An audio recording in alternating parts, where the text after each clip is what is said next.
Are the Butterflies bouncing in the belly at Toronto? The Marlies in Game 7 with the Texas Stars, all for the Calder Cup tonight. In goal for the Stars, Mike McKenna. Well, 43 saves on 45 shots in Game 6, and that's why the Stars are here in Game 7 tonight. And at the other end of the ice, you've got Garrett Sparks for the Toronto Marlies. He gave up 4 goals on 17 shots the other night. He's looking for a big bounce back to try and propel his Marlies to their first ever Calder Cup. The Toronto Marlies enter game number 7. In Game 6, the Stars took advantage of some miscues, some turnovers, and propelled their way into this game number 7. But these Marlies are a dangerous crew. Frederick Gauthier will lead it out for the Marlies against Sheldon Dries. And it starts out with a Marlies face-off win as Marincin plays it ahead and Engvall dumps it in. Bodnarchuk moves it quickly and up ice, looking to find a little help up top. It won't fly to Dickinson. Marincin plays it back. Hall in behind his own goal, moves it along for Engvall, and he gets challenged right away as Marincin and Gauthier pick it up. That slides by a couple, and Justin Dowling, dangerous in the playoffs as it's chipped back into the Toronto zone. Sparks there to pick it up. Marincin moves it quickly along as Gauthier back across the line, but Morin was looking for Dowling and a little bit of room to roam. Hall along for Andreas Johnsson. Goes for a spin. He's got McKenzie and Morin right there, but Johnsson steps by them both and sends it all the way into the Texas zone. Hintz picked up. Grundstrom looking to that backhand, and then he's held up. Loverde to the end board. Out on a backhand, and a great chance by Altonen. Back over Rosen. Slides one in, but that one is up and out of play. Well, the Toronto Marlies want to get off to a good start, and this is the kind of things they need to do. Get to the wall, protect the puck, and Carl Grundstrom picks up that loose puck. He can't quite growl, but they get it back, and Vincent Laverde gets it. They go D to D. Callie Rosen with the shot that gets deflected up and over the glass, and the Marlies want to try to get sustained pressure in the Texas zone to get their offense working here this evening. Chris Mueller in for the draw. He faces Brian Flynn as it's knocked to the corner. Rope Hintz, but able to take it away is Mueller. He's got Smith heading to the goal. Back behind the net he goes. Looking out front for Timashov. Mueller still with it. Leans it in, and at the side of the goal, Timashov was trying to get to it to clean it up. Here's Mueller again. Back up to the line. Long shot, and it bounces off into some open space where the Stars are able to pick it up and send it right back out. Flynn plays it in, and the Marlies have traveled all the way back after it. Picked up by Rosen, and at center ice, he has some trouble with it. Comes onto the stick of Moore, and Sparks will come out to play it. Sharply, Loverde off the wall, Moore to it though, and into the corner. Trevor Moore looking to escape with it. Down the right side, took a funny hop across the line. It went offside as it came off the side of the glass a little awkwardly. Now Mason Marchment, along with his line mates Adam Brooks and Trevor Moore, and this young guns line for the Toronto Marlies have dominated as far as puck possession time has been in this series in the offensive zone. Haven't been rewarded for as many goals as they would have liked, but they are going to get another chance here in Game 7 this evening. Anielli plays it all the way down the ice, and Liljegren will go back and will pick up the puck for an icing call here in the early going of this hockey game. Well, Mike McKenna, if you go back to game number 5, the Marlies with a 6-2 victory. Mike McKenna was pulled after 2 periods of play after he let in 5 goals. And in game number 6, with the Texas Stars facing elimination, he came up with 43 saves and was outstanding to have them live to game 7 here tonight. Carl Grundstrom with some attitude into the corner. Back up at the line, it comes out, and Altonen plays it back to Nielsen, and that allows the Stars to make the change. Nielsen in for Travis Dermott, out injured as Nielsen plays it along. Altonen trying to convince it across the blue line, but it comes right back the other way. Markusson down the wall, and Nielsen tried to play it into the corner, didn't quite get a touch on it. Grundstrom puts his foot in the way, and at the line, the back check by Dickinson creates a chance. Drees with a shot off the post, and it's picked up along the wall by Miro Aaltonen. Right back the other way. Aaltonen diving in, and it's off. The other way again is Dickinson trying to pull it back in on Vincent Loverde. That doesn't fly. Grundstrom back into it as he plays it into the corner. Loverde behind the goal. Dowling comes in with some speed as a good chance has put some juice into the legs of the Texas Stars in this very early part of game number 1 in period number 1 of game 7. And the crowd early with the big gasp off the goal post. Here's Colin Greening, cuts in, shoots, and he puts it right on goal. As Gauthier looking cross ice, a bouncer. Rosen off the wall and off a stick. And Gauthier into the corner for Pierre Engvall. Loverde. Gauthier behind the goal. He's got help heading out front. Gauthier back check. And now down low, Greening looking out front for Engvall on the wraparound. Engvall, a little tip. And Dowling is able to recover it. And Morin will get to it, playing it back to Dowling, and he was looking cross ice for the very dangerous Curtis McKenzie. It comes the other way for Engvall, rides off his stick, and he plays it back calmly to Justin Hall. Marincin off ice, Timashov upended. Bayreuther after it into the corner. Smith waits on it. Now Hintz plays it back the other way and racing back with some speed, Matt Mangine, but Hall is right there as well. Played back out, and Smith is able to turn it around for Timashov, who comes through center, plays it off. Marincin, and up high off a stick, it goes into the glass. Smith comes into the corner, looking for it. Timashov finds it, plays it back into the corner as Adam Brooks there to tap it down.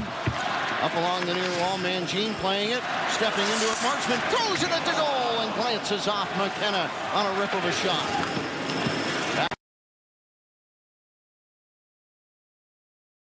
Adam Brooks as well. It comes down to the near side corner again.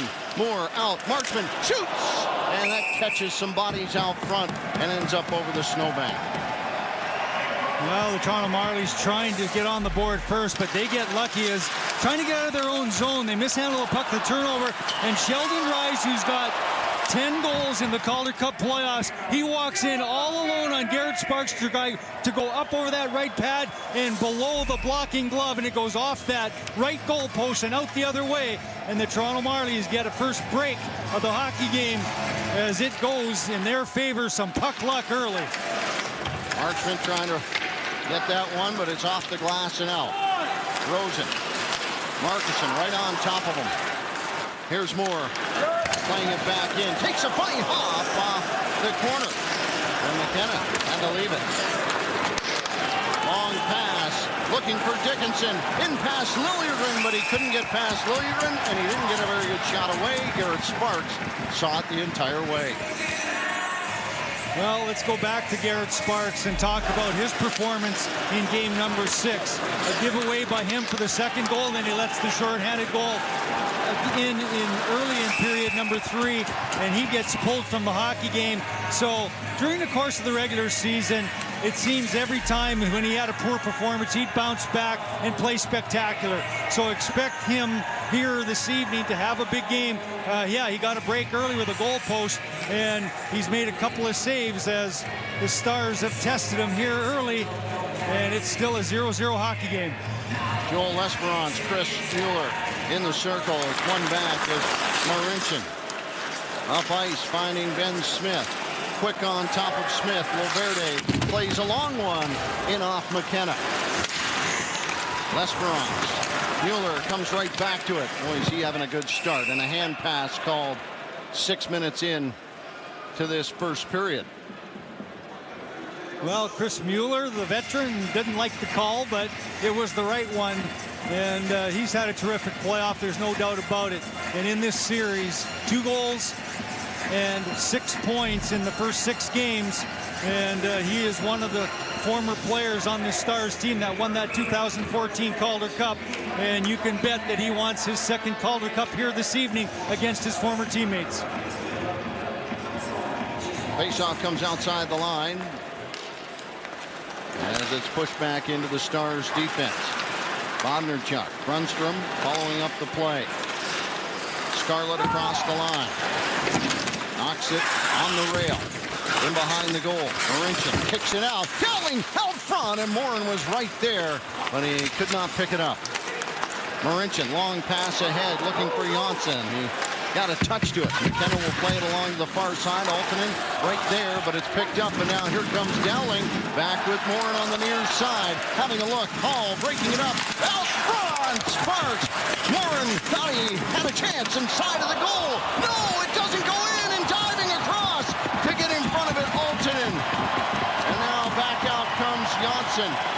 Hammering it in on goal. Off the blocker as the Marlies make changes, but so do the Stars. Boy, that top line is dangerous every single time they're on the ice. Unbelievable. 21 points for that line through the first 6 games, including 10 of their 18 goals that they've scored in this series. Diving in after it, Rosen. He's been good. Gauthier working on it in the corner. It comes loose. Greening. Quick to it. Turns back. He's on the backhand now, and he leans into it. Still after it, though. Greening, after he falls, picks it up, cuts out front, backhander, loose puck. Trying to pick it up is Gauthier, but McKenna's quick hand gets on top of it. Sheldon Dries has had an excellent chance early, but it is still one apiece here. Scotiabank, Toronto Marlies hockey. Stop right there. I'm about to pop a cap of fresh in that washer. With Unstoppables in-wash scent boosters by Downy. Oh, it's so fresh. And it's going to last from wash to wear for up to 12 weeks. Unstoppables by Downy.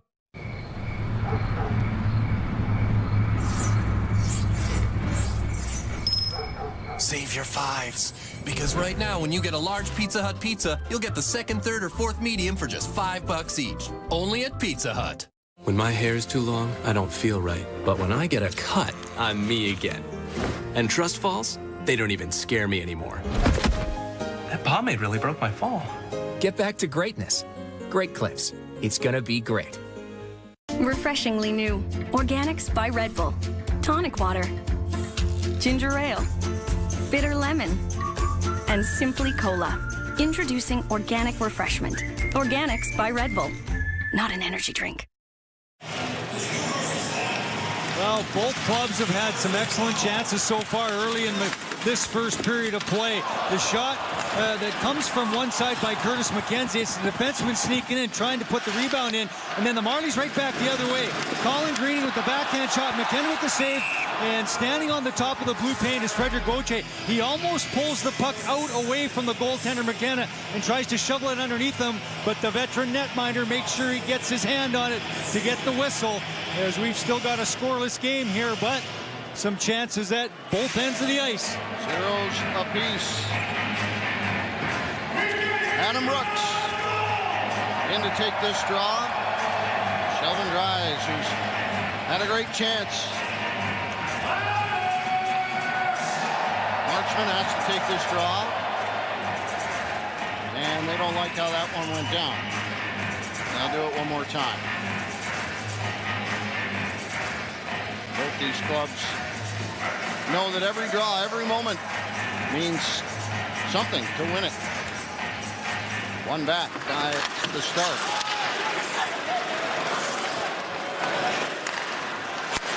Long pass up, Loverde in the way of it. Brooks turns around on it and plays it ahead.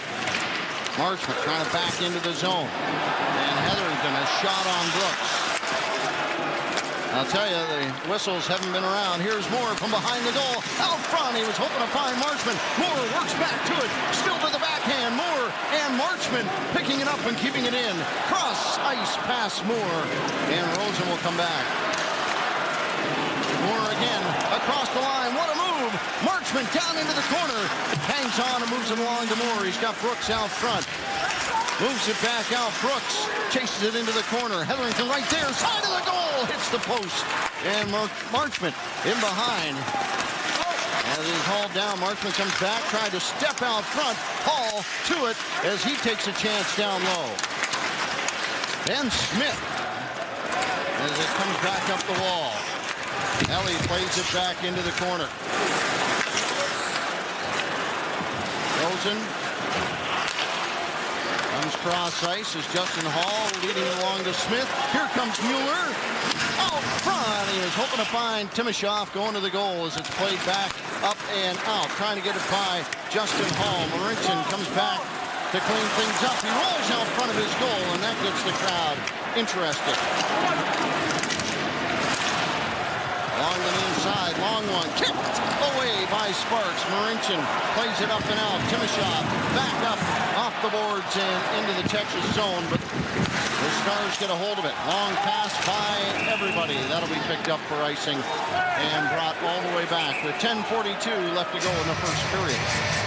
Well, Marty Marincin, who took a big hit, kind of a double whammy hit on the first goal of the hockey game on Tuesday evening, and it ended up where he was shaken up on the play, but he came back, and here in Game 7, showing some confidence with the puck in front of his own goal right there in that last shift. And you need guys that have had some experience in Game 7s here tonight that, you know, feel that they can, when they get the puck, they can make the right play. Behind the goal, Bodnerchuk. Here's Travis Morin up ice. Got himself a Calder Cup with this Texas Stars team, he does. Here's Engvall. Back to the blue line. Colin Greening across the line, leaves it back. Gauthier shoots. He was trying to keep that one low, and he caught the back of a calf. Knocked down was Engvall. Waiting, following the play. Nyberg waits, cross ice. What a save by Sparks on Morin, point blank. And now Loverde rushes back. Playing it in. Nyberg comes at it again. Cross ice, a chance there by Nielsen as he knocks it away. Gets some help. Janssen and Grundstrom are right there. Hall comes in after it across the blue line. Offside was the call. Janssen argues it. 9:41 left to go in the first period. A contentious offside when we return the faceoff.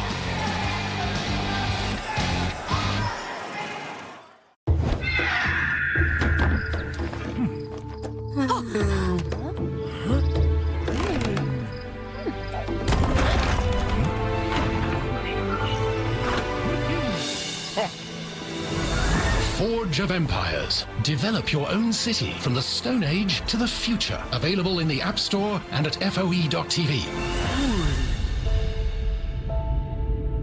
Forge of Empires. Play now for free. Same hotel? Same price? No! There's a bunch of different prices out there all over the internet.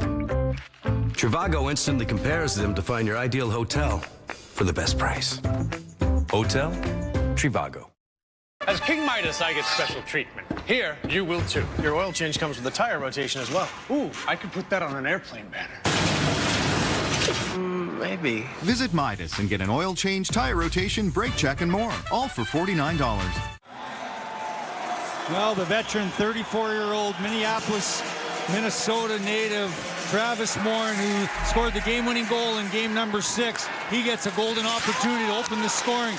It's Dowling to the defenseman Nyberg, and he slides it across, and the one-time shot by Morin was stopped by Garrett Sparks, who does an excellent job of going from his right to his left and getting that left pad on his shot and keeping this game scoreless. They argued it up, something fierce, but didn't get the benefit of it. Back Liljegren picks it up. Here's Marincin as he hammers it off the glass. Hintz trying to play it. Altonen takes it away. Janssen looks in, shoots. Out front, Janssen scores! Janssen scores the first goal of the hockey game! Andreas Janssen opens it up for the Toronto Marlies. 10:35 into this first period.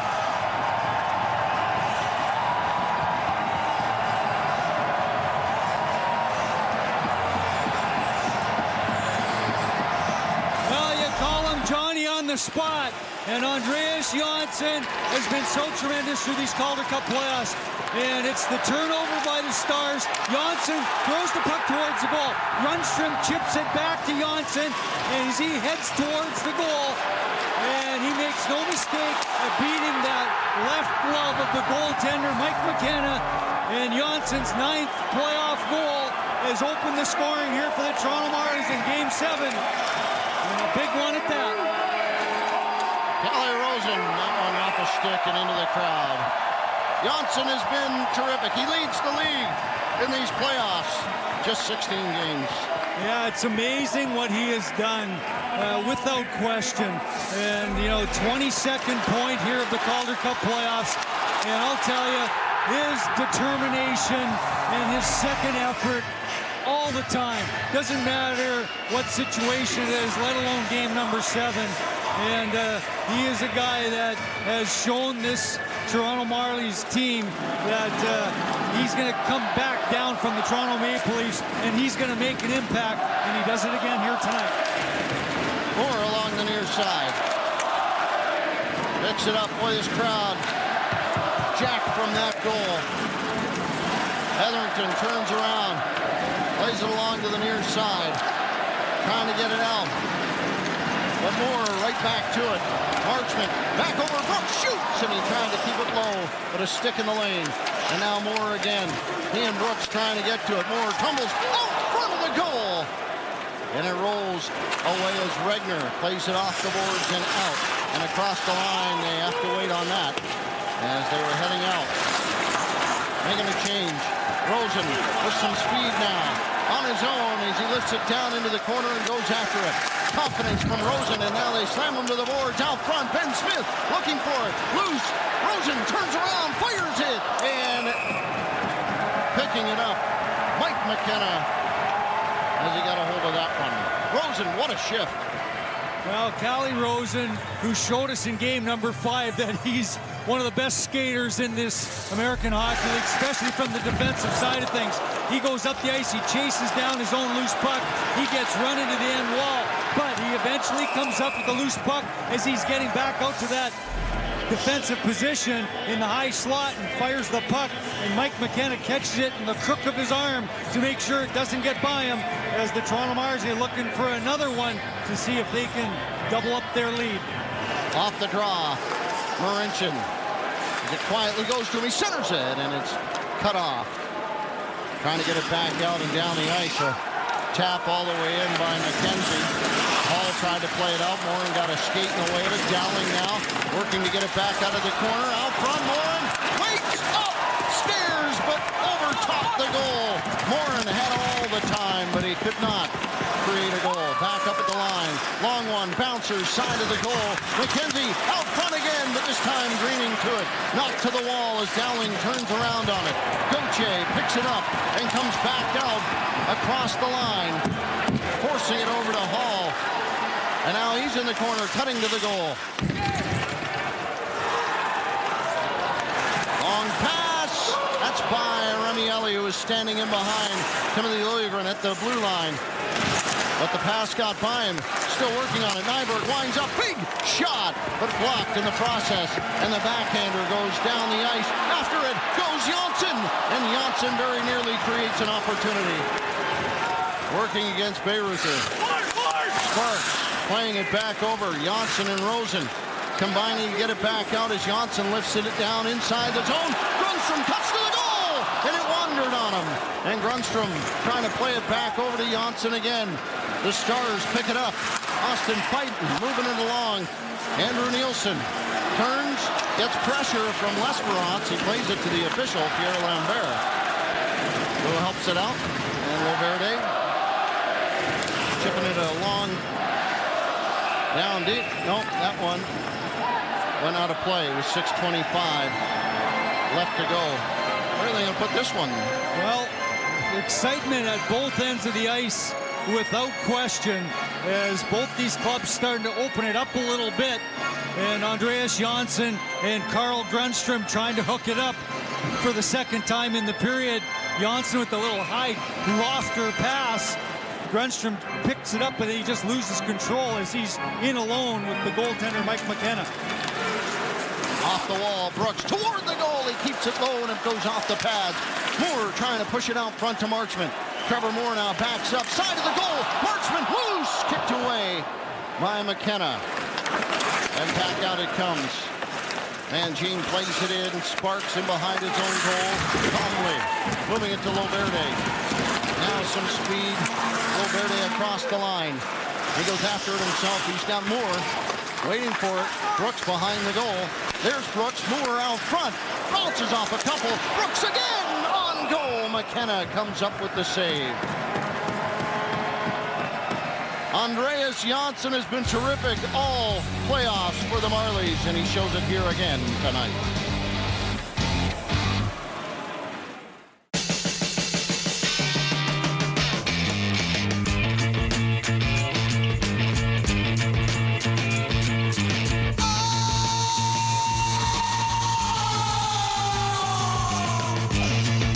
Fact or fiction, Dad really wants nothing for Father's Day. What Dad actually wants is the Simonized Tri-Pad Polisher. It has 3 pads moving in a random orbital motion, making it gentle on your car's paint. Oh, hi there. This Father's Day helped Dad keep track of things with the Tile Sport. It easily finds your keys, even your wallet. Has my name on it. Gary. The irresistible Naked Chicken Chalupa is back with the shell made of crispy chicken. Try it in original and bacon ranch. The Naked Chicken Chalupa is back and better with bacon. Only at Taco Bell. Well, the first line for the Toronto Marlies get on the board in this one, and you can see the Toronto trio of Alton and Janssen, and Grunstrom has 13 points in this series. Obviously, the Texas Stars line has been the line that's generated the most offense in this series with 21 points amongst that trio. But here tonight, it's Toronto's group that have struck first. And as a result, the Marlies in game number 7 of the Calder Cup final have a 1-0 advantage. Not for lack of chances by that top line. Morin had a great backhander, but he sent it up high. Great chance on the backhand. As Mueller comes in for the draw against Dries. He plays it to the wall. Backing up, Calle Rosen. That goes off to Mueller. He didn't expect that to get the left turn treatment. Smith tries it on the wraparound, and now picked up Timashov behind the goal. Looking out front, Mueller shoots off the pads. Rosen again with a blast, and it is lifted back out into center. Loverde, it bounces in front of him. He plays it right back the other way. Captain Ben Smith across the line. Timashov fires one in, and a stick save. As Mueller gives his defenseman a bit of a tap of thanks. Reese Scarlett at center ice. It's Engvall across the line, holding his man off of it. Engvall looks in, Greening shoots, and that one is in the neighbor's yard. Less than 5 minutes to go here in period number 1. Well, this line of Frederick Gauthier with Colin Greening and Pierre Engvall, they're the trio that is going to try and check and keep the top line of the Texas Stars off the board in this one. And the big reason, if you're successful, is because you yourselves get the puck in the offensive zone and you play in their end and not allow them the puck to come the other way. Cross ice. A bouncer. It comes to Gauthier. He's got attention right away, but Paul plays it right back up, and Greening lifts it into the zone. Engvall gets after it. He and Scarlett meet up in the corner. Greening comes in to attend the meeting. Picks it up. Greening trying to slide it out to Gauthier. Dowling picks it up and moves it into some open ice. Gets it up at the blue line of the Marlies, but Greening stick in the way. Now here's Dowling stepping around across the line, looking to get it around Merton, and he turns around with a tricky shot with Sparks, and his pads are right there. Greening again. Being pursued by Morin. Now Greening with a chance across the line, leads it back. Janssen cuts in, shoots, and sprawling on the play was Nyberg.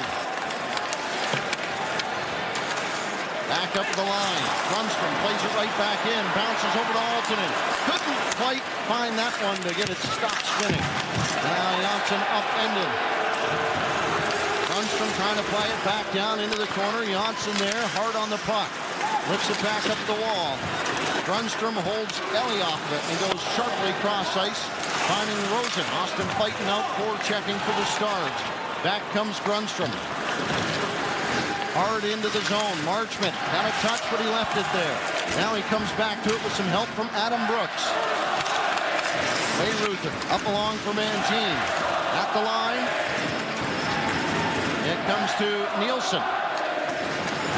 He just hammers it straight back in. McKenna had it slide off his stick as he slowed it down. Moore was after it. And now Trevor Moore able to steal it away. Dribbles through the blue paint and out the other side. Mangine taps that one back. Here's Rope Hinch back with Mangine. Couldn't get it back to him. And now he gets Marchman all over him with Brooks coming right back to it. Less than 3 minutes to play here in period number 1. Game 7 of the Calder Cup final. Dmytro Timashov waiting for help. Gets down into the corner. It comes from the bench. Ben Smith right there. Out of the corner. Smith comes back up high. Marincin with a blast. And Timashov right back to it. Turns around and he sends it wide. Marincin again. Smith from behind the goal. He and Timashov, who takes a shot as Justin Hall investigates. Smith trying to come back to it. Regner up, and the Stars bring it back out. Sheldon Dries takes a hit at the line from Timashov. Marincin, boy, the crowd loved that. Here's Mueller on his own, 2 in front of him. Timashov trailing, he shot it wide, and Hall comes back after it. Mueller again, off the wall, he was looking for Greening, but it was intercepted. And back Loverde comes after it. Up ice off the boards, Greening brings it across the line and asks Gauthier to retrieve it. Bayreuther back up the wall. Dickinson. Didn't know quite what he wanted to make happen on that play. Saw Dowling over on the far side as Greening comes back to it. Colin Greening knocked down by Gauthier, kicks it across the line. Gauthier still after it. Cut off, skating past it was Engvall. He would have been offside. Through the middle, and a good chance to dump it in as the Stars going to make some changes. Loverde plays it along to Rosen. Calle Rosen back up and down the ice as Grunstrom plays it in. McKenna from behind his own goal. Forces it along, but now a shot that doesn't get through. They're going to have to chase this one down as the Stars try to break out with it. They don't. Morin has been on for a long time as Janssen comes in to the corner. Altonen working on it. Some bodies banging into the boards as Altonen escapes out of the corner with it. Looks out front. Picked up. Marincin waits. Shoots. And he was just trying to find somebody to bank it off of as Altonen plays it in behind the goal again. Grunstrom looks out front. Hall waits. Shoots. Loose puck. Side of the goal. The whistle goes. The puck was loose. And the whistle is blown. And the play is dead.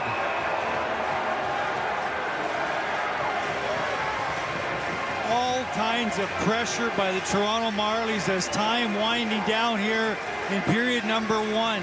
And traffic in front of goaltender Mike McKenna as the puck gets down below the goal line. And it's Grunstrom with the opportunity and the one-time shot by Hall. And there is all kinds of bodies out in front of the goaltender McKenna.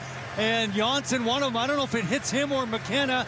And then the puck is loose, but the official is caught on the wrong side of the net. And as a result, he loses possession of the puck.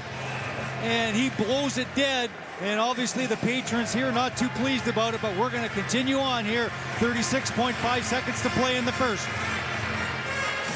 Chris Mueller in for the draw. To the wall.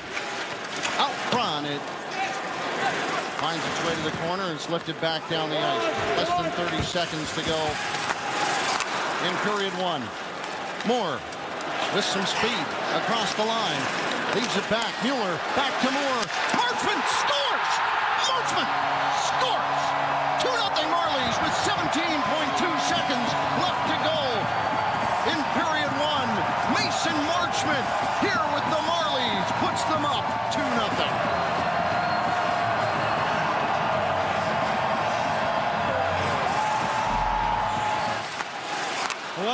tell you, the Toronto Marlies are feeling it here late in the period, but Moore comes off the bench. It's the drop pass to Ben Smith, and then he spots Mason Marchment. And Marchment skates into this puck, and all in one motion, unloads it, and then rips it past the left leg of goaltender Mike McKenna. And the 5th goal of the Calder Cup playoffs for Mason Marchment has taken the Toronto Marlies to a 2-0 lead. Time ticks down. Listen to this crowd as we finish out period 1.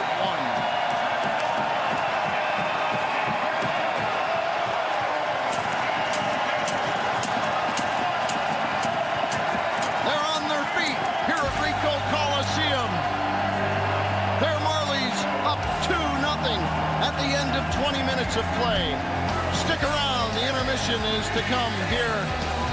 Scotiabank, Toronto Marlies hockey. Hunting season.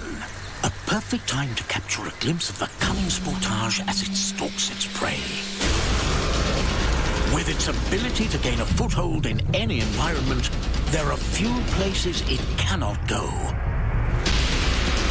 But with a retreat into the water, its elusive prey has found one. Ah, but the day is still young. Don't miss this opportunity to capture a Kia of your own. Welcome back. The Marlies up 2-0 after 1. Vincent Laverty joins us. As big as that first goal was by Andreas Johnsson, what does the second by Mason Marchment do with 17 seconds left to get you guys buoyant and headed to the dressing room? Yeah, it's very big. I mean, obviously, it's you always want to go into the period with a 2-goal lead. I think it gives us a little momentum going to the next period. At the same time, there's still a lot of game to play, so we've got to be got to keep at it. Your best players have to be your best players. What have you seen in the season here with Andreas Johnsson where he has made his biggest strides? In my opinion, he's been one of the best forwards all year in the AHL. He's been great for us. He competes every shift. All year he's been great. So he just continued in the playoffs. All right, Vincent, thank you. Yeah, thanks. Vincent Laverty, veteran with the team. First period, falling the Marlies' way 2-0. And Bob, you have to know Derek Laxdal has got his guys minds right for the second period. No question about it. He's been here before. He's won a Calder Cup as a player, but he's won championships at the ECHL level with Idaho, and then the Memorial Cup here with the Edmonton Oil Kings a couple of years back before he started here in the American Hockey League. And the Texas Stars, when trailing after the first period of play, are 3-3 in the Calder Cup playoffs. So they're not going to lay down, that's for sure. We're about ready to go for period number 2. Frederick Gauthier ready to step in. Justin Dowling opposite. They have been charged with a tall task, Gauthier, Engvall, and Greening. Trying to slow down and stop Dowling with McKenzie and Moore. Off the draw. One back by Dowling. Mayreuther up ahead. Morin lifts it into the zone, and Sparks is going to play it. No, just gets by him, and Greening back out of the corner, centers by everybody. Picked up by Morin at the line, and it is grabbed up by Greening. He plays it out. And down the ice, Gauthier calls for some assistance. Back through the middle. Hall cuts it off, comes it back across the line. He's going to open him, but it's Morin.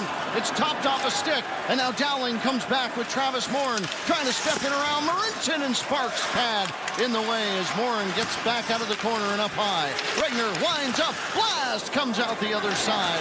Grundstrom trying to get in the way of it. Dowling was looking for a tip, but it is played back down the ice. Bayreuther picks it up, but at the line it skitters across as Marincin gets a hold on it. Well, he sends it all the way down the ice. He thought Johnsson was coming across, but Johnsson had been knocked down before he got there. Well, the Texas Stars get their first opportunity here at period number 2, and it's a turnover just about 10 feet inside the offensive zone. And it's Justin Hall, and it's the Texas Stars right back the other way. And Travis Morin, or Justin Dowling, actually, who gets that backhand attempt. And again, it's that top line here for the Stars that are generating the opportunities for their hockey club. Altonen played in. Johnsson right back the other way, coming off the bench was Ben Smith. He's quick to it again, and at the line, it's kept in. Rosen with a shot! And that was a sneaky-looking one from Calle Rosen. But McKenna caught it at the very end. Well, those are the most dangerous kind of plays when the defenseman just keeps the puck in as Calle Rosen does. And then he just risks it towards the goal. And speaking of Calle Rosen, he's got 4 goals in the Calder Cup playoffs, 3 in this series. He had 2 goals in game number 5. And they were spectacular as he used his skating ability. And then in game 6 with the Marlies down 3-0 going into the third period, he gets the goal to get them back into it, but they eventually lose. Here's Rosen again. 5-2. Chip Smith out front. It rolls in toward the goaltender. McKenna, he can't trap it. And Smith out of the corner. Mueller gets some attention. And Mueller looking to move it back up the wall. Comes off for the Stars, and back comes Scarlett. He was hoping to find Remy Ellie. Sent into the corner.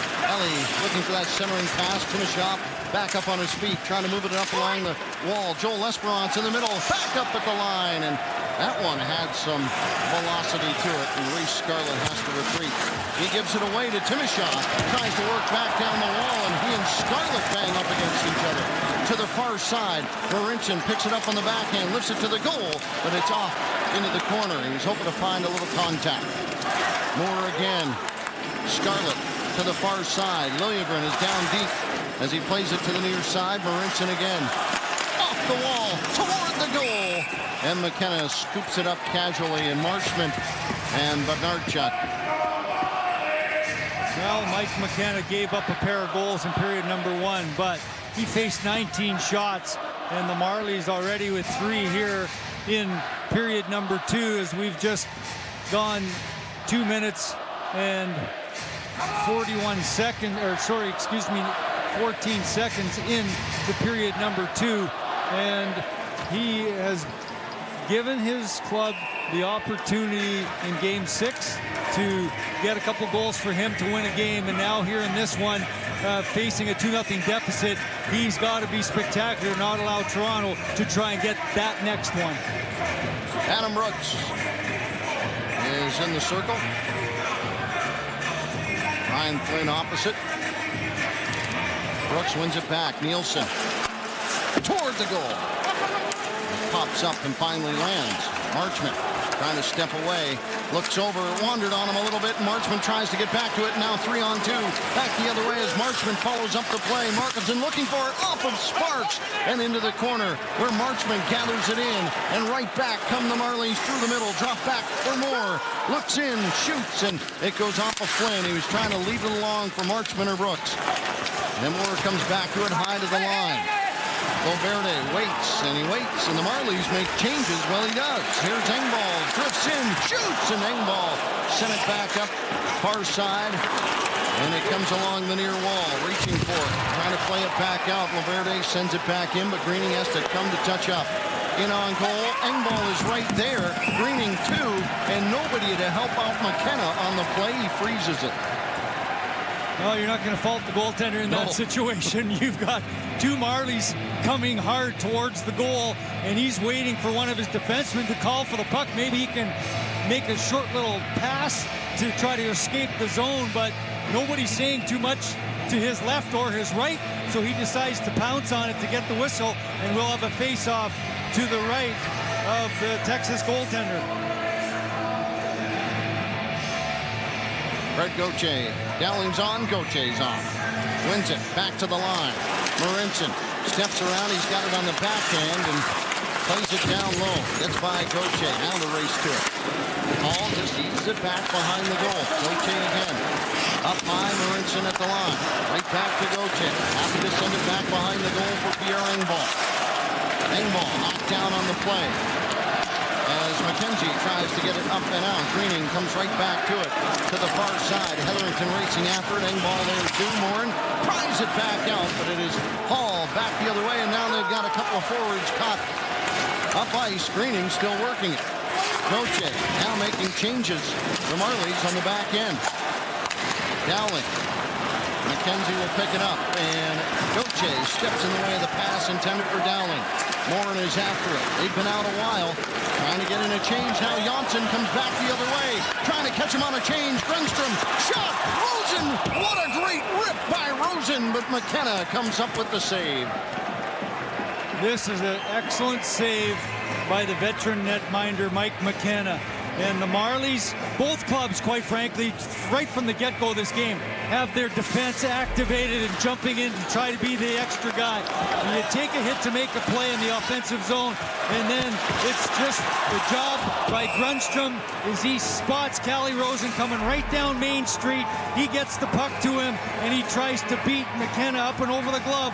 But the venture comes out to the top of the blue paint, cuts the angle down, swallows it up. Grundstrom comes in to take the draw. Hard to the wall. Scarlett. Vonderchuk. As it comes back through the middle, Grundstrom cuts it off and plays it back the other way. Sheldon Dries looking to get a touch to it. He does. And gets it straight back. He's got speed through the middle. Valverde turned around sideways on the wraparound, but there is Rosen. Altonen comes back. Scarlett cross ice, hard shot, Sparks the save, but the rebound gets away from him. But Rosen there to help out. Now here's Grundstrom with a step, trying to get around Dickinson, and he hangs on, waiting for the Marlies to make a change as he sends it in on goal, and McKenna juggles it and hangs on. Well, that one was a little trickier than perhaps the kind you get at the surface. Well, and it's one of those plays where it's going to come out and the Marlies just throw the puck towards the goal as Grundstrom was out of gas. He tried to get a break, but he didn't have the juice in the leg, so he turns it back up, throws it towards the goal. McKenna with the blocking glove save, but then dives to get the whistle as he knows his team needs some fresh bodies. Liljegren finds Timashov. He's got room. Cross ice. He was hoping to find Marty Morenson, who was dipping in and now racing back. Liljegren, 2-on-1. Mangine waiting for the pass. Doesn't get there, but boy, did they have a great chance. Morenson working in the corner. Mueller comes in and he battles the Stars away, and Morenson picks it up and he just casually moves it to Ben Smith. Not out, knocked down with some bodies out front. As Mueller plays it back out, he recognizes the Marlies need to get it up ice. Dowling steps on, trying to take advantage of the mismatch. He works in. Mangine waits, looks center, no, stopped, and now cleared all the way down the ice. As the Marlies looking to get a change in here. Bayreuther off of him, and that one goes wide of the mark by a lot, but not one you want to see. Dowling tried to pull it back, and he did. He's onside. They work it off the wall. Morenson gets it onto the backhand of Adam Brooks. Cuts back through the middle. Moore across the line. The shot right on. And McKenna comes up with the save. Some great chances offensively by these Texas Stars as they try to close the gap. 2-on-1. Didn't work.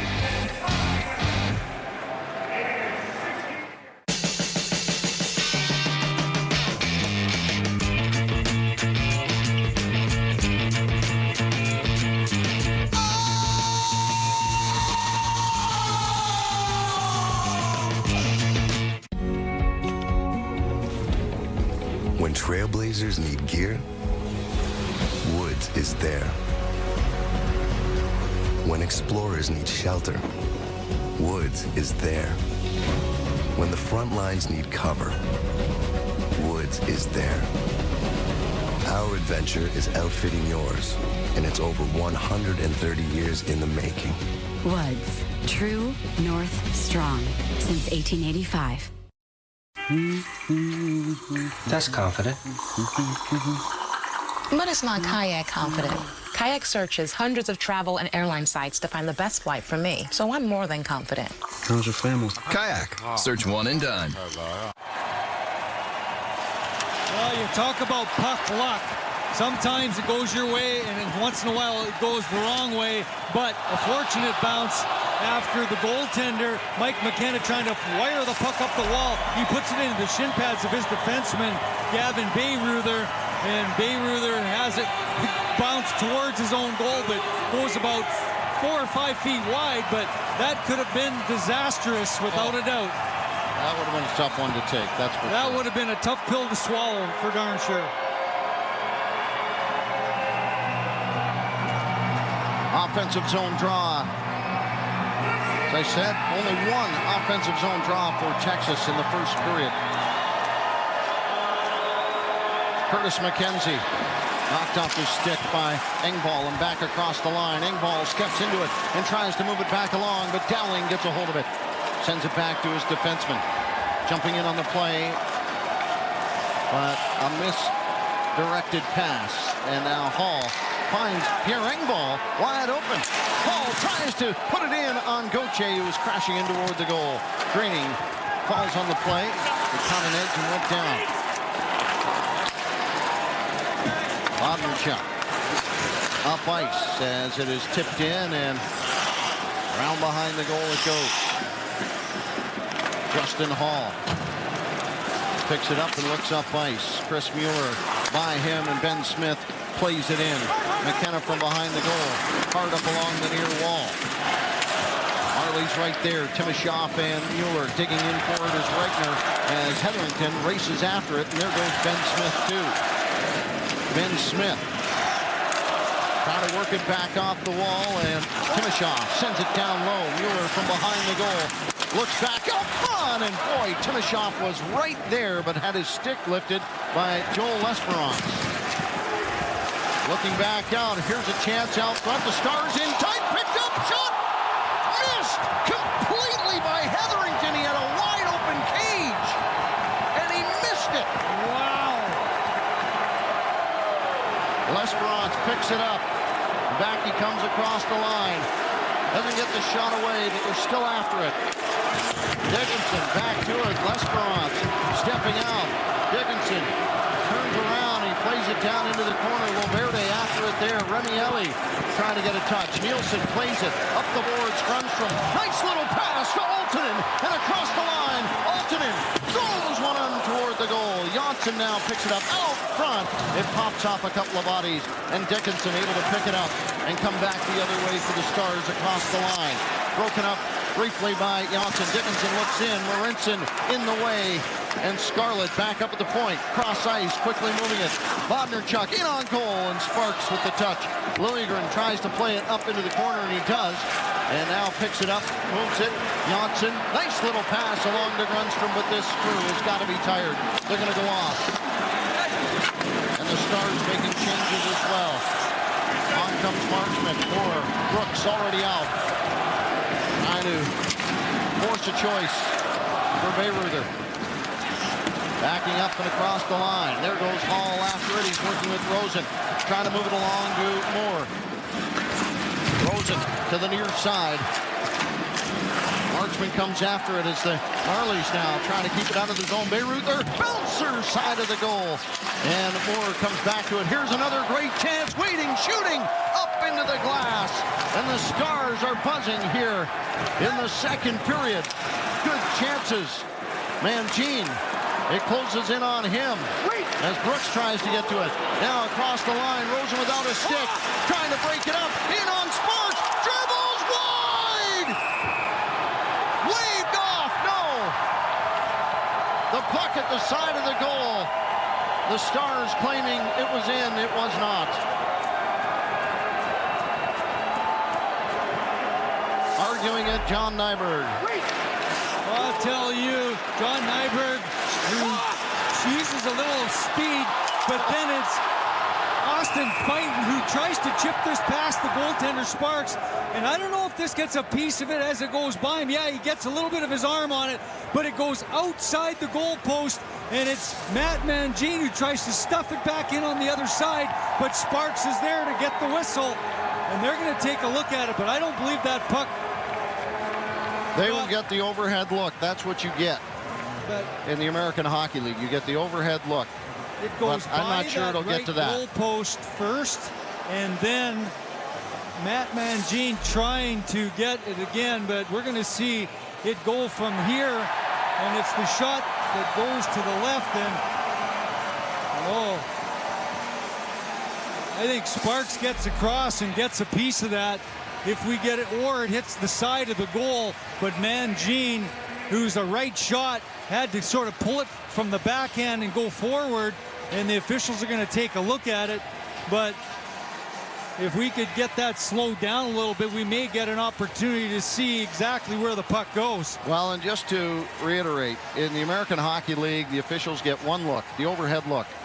You don't get 17 different cameras because every building is just a little bit different. So you got to set the bar so everyone can meet that bar, and the bar is over top. And we're going to see the puck as it's chipped towards the goal, and there it is.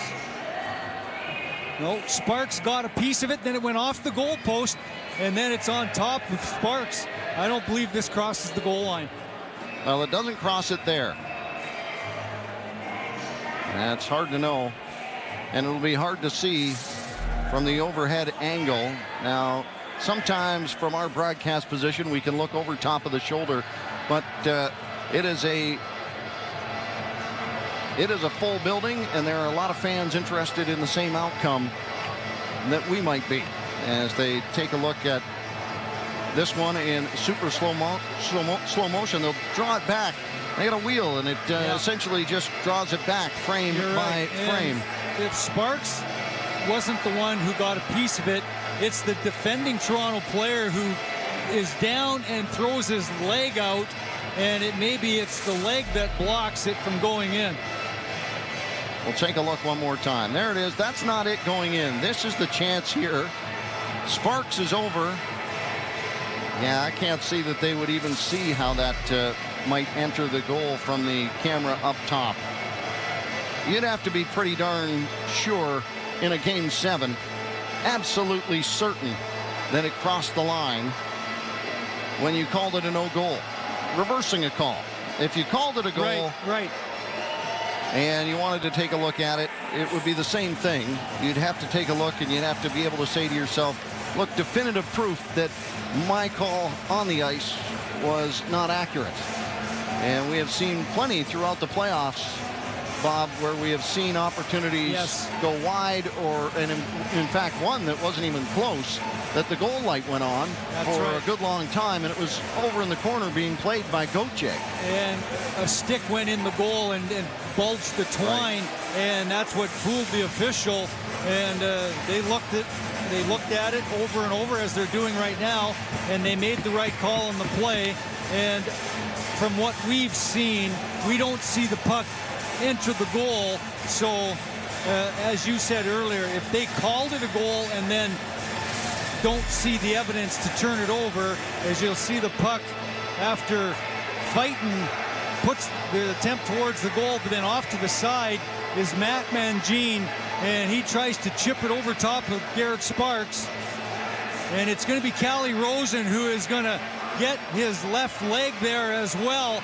And I don't know if it hits Sparks' arm or Rosen gets a little piece of that. I think it's Sparks' arm, and the puck goes off the post, it looks like, and bounces down back on the arm of the goaltender Garrett Sparks. So I do not believe that this puck entered the goal. We'll find out here momentarily. No goal.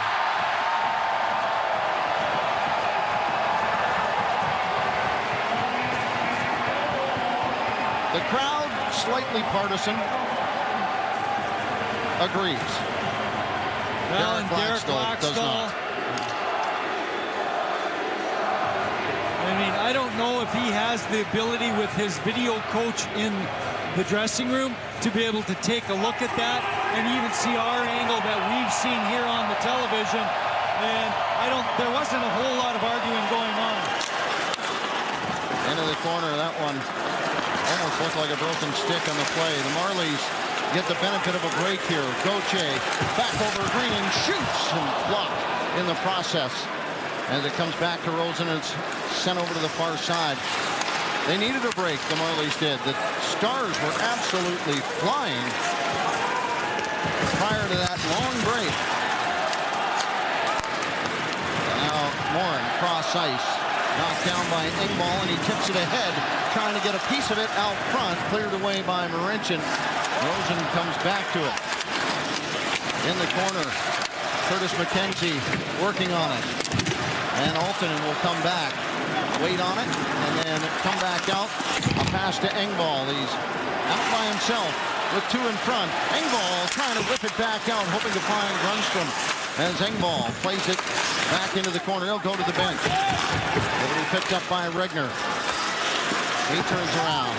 Grundstrom lost an edge, went down, but he's still after it.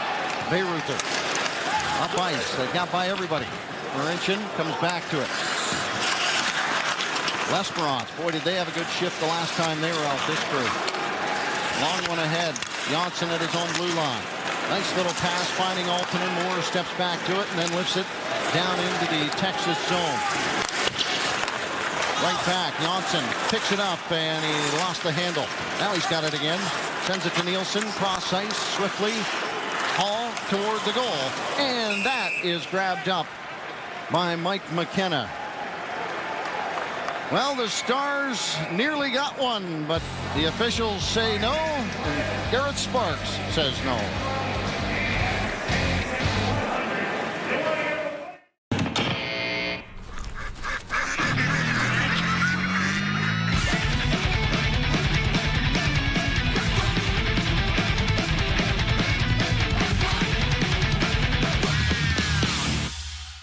Hey everyone, I'm Taylor. I'm Catherine. I'm Courtney. Looking for a real relationship? I'm on Match. Find that real match, that real good person. I am looking to explore. I'm not a game player. I like nice guys. Hopefully he's out there. Check out Match right now for free. 18+. Fact or fiction, Dad really wants nothing for Father's Day. What Dad actually wants is the Simonized Tri-Pad Polisher. It has 3 pads moving in a random orbital motion, making it gentle on your car's paint. Oh, hi there. This Father's Day helped Dad keep track of things with the Tile Sport. It easily finds your keys, even your wallet. Has my name on it. Gary. Well, the Texas Stars continue to trail 2-0 to the Toronto Marlies, but they have made a push in the last 5 minutes here in period number 2. They almost score a goal that was ruled that had not entered the goal on an opportunity by Matt Mangine, but the Stars have really forced the Marlies and got them on their heels a little bit here late for 8:42 to play here in period number 2, and the Texas Stars trying to get on the board to try and force the hand of the Toronto Marlies. Chris Mueller in for the draw. Sheldon Dries opposite. Dries wins it back. Hetherington plays it behind the goal with Regner. Here's Remieli. Cross ice as the Stars work their way up through the middle. Dickinson pushing it down into the corner. Hetherington there. Some jump from this crew as well from the Stars. As Timashov comes back, it comes back up high. Regner waits on it, waits again, and then fires one side of the goal. Smith picks it up and plays it right back out. Timashov is out alone at center ice. He retreats and then waits for help, and he plays it in, but it is played by McKenna. Yeah, it would have been icing, but McKenna comes out to play it. Rosen plays it back in, but it's offside. They're going to bring this one to center ice. 7:59 left to go in the second period. Calle Rosen just been terrific in this latter half. In fact, he's been terrific throughout the playoffs, but boy, has he picked it up in this second half of the series. 3 goals in the last 2 games. He has been fantastic, no question. His skating ability has really come to the forefront here in this playoff run by the Toronto Marlies. Well, the icing call is Liljegren didn't quite get to the red line. There you see Calle Rosen. All year long, he's had a very dangerous shot from the point. Led the Toronto Marlies in shots during the course of the regular season from the back end. Has created a lot. Not afraid to use it, that's for sure. He loves to fire it. Roope Hintz against Miro Altonen. Getting the offensive zone draw, rare. Well, they get it back up. The shot doesn't get through.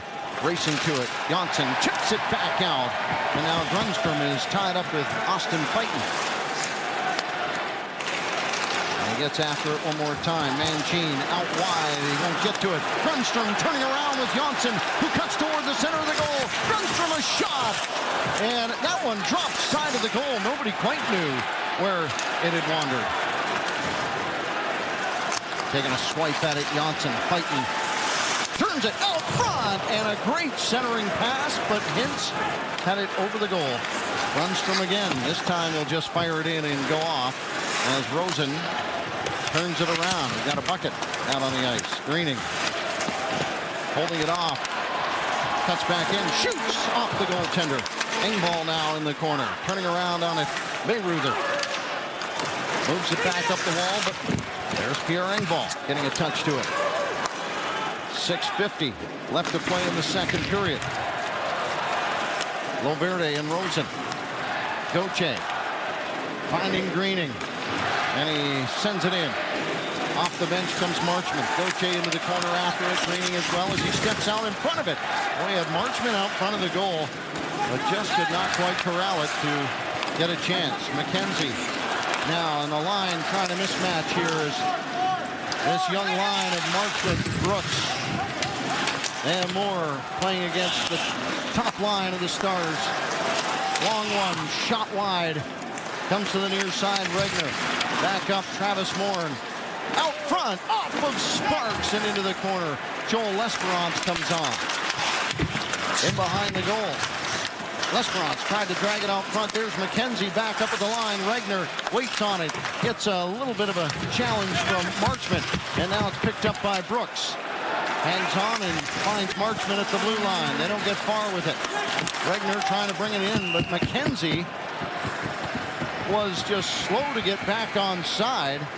And the Stars go offside. 5:44 left to go in the second. This is Scotiabank Toronto Marlies playoff hockey. Unstop right there. I'm about to pop a cap of fresh in that washer. With Unstoppables in-wash scent boosters by Downy. Oh, it's so fresh. And it's going to last from wash to wear for up to 12 weeks. Unstoppables by Downy. At Canadian Tire, thousands of testers are making sure the latest and greatest products are ready for life in Canada. Today we're testing the all-new Premier Spray Paint by painting this chair upside down. With 360 spray, it's easier to paint because you can spray at any angle. That was easy. Right. For the latest and greatest products, Canadian Tire's got it. I'm pregnant. Really? 2 weeks. You already went to the doctor? Not yet. I took this Clearblue test. Oh my God, I think I'm gonna cry. Only Clearblue is as accurate as an ultrasound at dating your pregnancy. Weeks indicator. Only from Clearblue. Well, you get a look at the shot clock. It favors the Toronto Marlies 30-16 in this one. And the Texas Stars getting more possession time in the offensive zone, but pretty good defensive posture by the Toronto Marlies as they continue to be pretty diligent in their own zone of not allowing too many opportunities in front of Garrett Sparks. There's been a couple, obviously, where there was that chance by Mangine earlier on, but it's the second and third opportunities that Toronto really do a good job of containing the opposition and not allowing their goaltender to be bombarded, and they're doing it again here in this one as they continue to lead by a score of 2-0. Chris Mueller wins it back. Nielsen sharply. Smith trying to drag it along across the line with the help of Mueller. Out front, Smith right there. Didn't get a stick on it. Timoshev plays it back down low. Mueller will come back to this one on his backhand. Mueller hoping Timoshev can get back to it. He lets it go. Now he's got Smith in the corner, and now Smith will come to the wall to help out. Ben Smith. Mueller looking out front. Timoshev right on the doorstep, and Dmytro Timoshev came ever so close. Back out Mueller trying to get to it. Timoshev works back along the wall, plays it in. Ben Smith chases into the corner. Chuck got a piece. The Marlies make changes. Up ice, L'Esperance doesn't get by Nielsen. Janssen along Altonen racing to it, trying to center it. Altonen picks it up again, and around behind. Johnson will have to get to the corner. Quinn there. Johnson back to Grundstrom. Rolls off the wall, up high, but Carl Grundstrom was looking for Timothy Liljegren. Well, second period, long change, and the Marlies beat them on the change, but then the bad pass by Grundstrom allows the Texas Stars to get fresh bodies out there. Grundstrom chips it in. And icing. The call. Well, now. I thought Grundstrom was standing on the Texas side of center, but boy, you see guys take a slapper from that spot, and they're well outside the red line compared to that. But that's not how they saw it. So we'll take the draw deep into the Toronto zone, and that'll bring on Dowling, Morin, and McKenzie. Off the draw. Back over. Morin lifts it up. It drops inside the park. Picked up out front. Great chance by Regner. There's another blast. Sparks grabs it up. Garrett Sparks with the save. And now Marincin and McKenzie. And Marincin backs it right up. A big battle in front of Garrett Sparks. And front and center for the Texas Stars is the captain, Curtis McKenzie. And his 5 goals here in the first 6 games coming into tonight, and 12 goals in the Calder Cup playoffs lead everybody. And he is making his presence felt as he's battling with Martin Marincin, and Marincin trying to box him out to allow Sparks to see that puck, and Sparks fights through that traffic, and he swallows it up to not allow another opportunity for the Stars.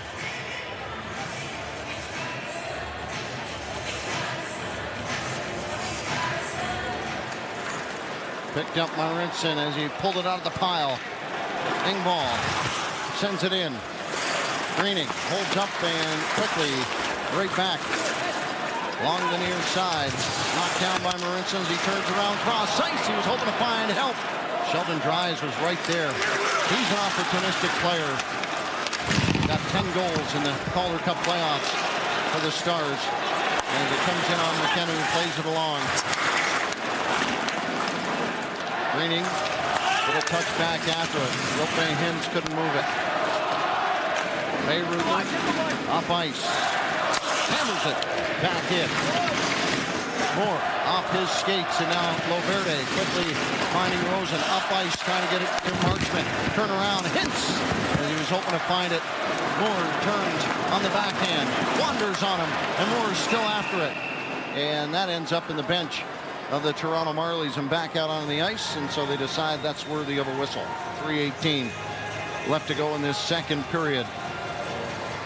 Well, Trevor Moore has been terrific in the Calder Cup playoffs here for the Toronto Marlies, and a real breakout playoff for him. And you know, year number 2 here in the American Hockey League, it didn't put up the kind of numbers he would have liked offensively, but the last 15 games or so of the regular season, he really found his groove, and now here in the Calder Cup playoffs has been outstanding here with 16 points in 19 games coming into this one here tonight. Engvall put it into the corner. Greening bangs up. Bodnerchuk moves it. And now McKenzie through the middle. Morin sends it down deep.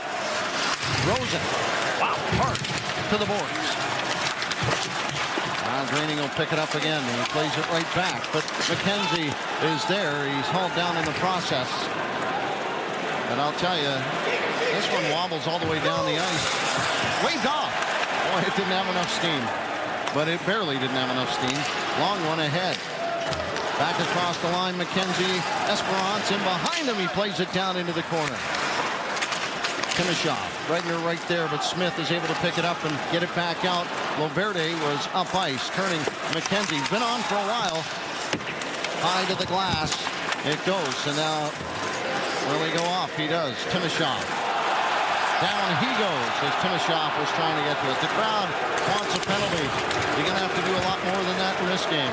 Well, Game 7, you're right. You're going to have to take away a real good scoring chance before the official is going to make a call, I would think, in this game. And in the neutral zone on the board where there's no danger, there's not going to be a call there whatsoever. Johnson trying to get by his man Flynn. Held up in the process, and now the crowd is more than a little incensed. Clearly interference, but not in this one. Flynn back through the middle as Liljegren steps in the way. Dries had his mind on it. Back over Janssen. He's got Altonen going to the goal. Altonen out of the corner. Help from the bench. Lundstrom out front. Pops up. Backhand. Still there. Marchment was trying to clean it up. And now a penalty. Interference, the call. After all that, there's this. Well, it's going to go to Dylan Hetherington, and it's going to be an interference call. And this all starts in the transition game for the Marlies. And then it gets down deep, and Altonen spots Grunstrom going to the goal. He gets a piece of it. The stop by the goalkeeper, and then Grunstrom with the loose puck tries to skirt it off to the side, and Marchment trying to find the loose puck, and he gets tied up by Hetherington. And maybe a good opportunity there for Marchment for his second of the hockey game. And as a result, the official makes the call. So the first power play of this contest is going to go to Toronto. Well, you can't argue it's a penalty. No, it's a penalty. You're right about that. And it is something that I know that coach of the Texas Stars, Derek Laxdal, has been very displeased with the number of power play opportunities for his club. They have only had 10 power plays through the course of the first 6 games coming into tonight. Rosen leaves it back. Here comes Timoshaw. Up ice with Moore, and on his right, Timoshaw scoops it down into the corner, plays it back. Smith quickly finding Rosen. Cross ice, Mueller draws in, top of the faceoff circle, side of the goal, out front, shot stop.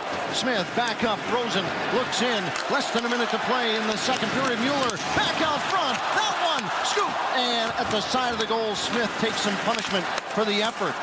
Racing to it and sending it down the ice. And the Stars penalty killers, as they've done this whole series, they have been aggressive and not giving many real terrific opportunities for this Marlies team. Rosen sends it in off the glass. Bayreuther with some speed, but Engvall pokes it back up. Altonen to Engvall again. Over for Janssen. It wandered on him a little bit. It hopped and it popped, but Janssen was straight back to it. And it's lifted down the ice. Coming back to it, Liljegren. Less than 10 seconds. Will he wait it out? I think he will. Bob, your thoughts on the second 20 minutes? Well, we knew even though Toronto had a 2-0 lead after 20 minutes of play, that the Texas Stars were going to stick around and make it tough. And this is going to be a very highly contested game, but a terrific job by both these clubs after 40 minutes as the Marlies will continue with a 2-0 advantage. Well, when you look at what the Marlies did in that first period, they certainly brought a lot of heat, and they are currently out shooting the Stars 34-17. But in that second period, the Stars started to come to life. Let's go downstairs to Paul Hendrick standing by with Curtis McKenzie. Curtis, you get the period you wanted. You get everything except the goals. What do you take from that second and hopefully apply in the third to get Texas back into the hockey game? I just keep putting pucks on Sparks. Got them pretty much every game this series, so no, it's going to come. We just have to get pucks on net on them, and pucks will go in. 7 games against Toronto. Seeing anything different from them here tonight than you might not have seen in the previous 6? No, same as always. They play hard, they play quick, and they get everything to our net, so we just got to match it. All right, Curtis, thank you. All right, thanks. Curtis McKenzie, the pride of Golden, British Columbian captain of this Texas Stars hockey team. A scoreless second period. Goals by Janssen and Marchment hold up after the first period. And after 40 minutes of play at Ricoh Coliseum, Toronto 2, Texas no score. And what a playoff he had for Grand Rapids. Chris Bourque, a staple in Hershey. P2, Thomas Tatar. Travis Morn back in 2014, a big hero as Texas won its first ever Calder Cup, and they've got a chance here tonight despite the fact that they trail by 2. Now, all sorts of possibilities this season. Perhaps Garrett Sparks, and he's gone the entire distance with the exception of one game for the Toronto Marlies in this postseason. He is a candidate. Others to talk about as well. Andreas Janssen joining the team from the Toronto Maple Leafs and the difference he has made. And, of course, the defense on Toronto. They've accounted for 8 goals in this playoff series. Calle Rosen leading in that group, and he is a candidate. On the other side for the Texas Stars, good chance Curtis McKenzie's name could be drawn, and you can name any of those players on that top line as well. 20 minutes to go. Toronto on top. 2-0 over the Texas Stars. 20 minutes separating Toronto from its first Calder Cup championship, but you know the Stars are going to have plenty to say about that. Back upstairs to Todd and Bob. Well, thanks, Paul. A lot of work here, as you say. Some folks who know a little bit about playing in some big games.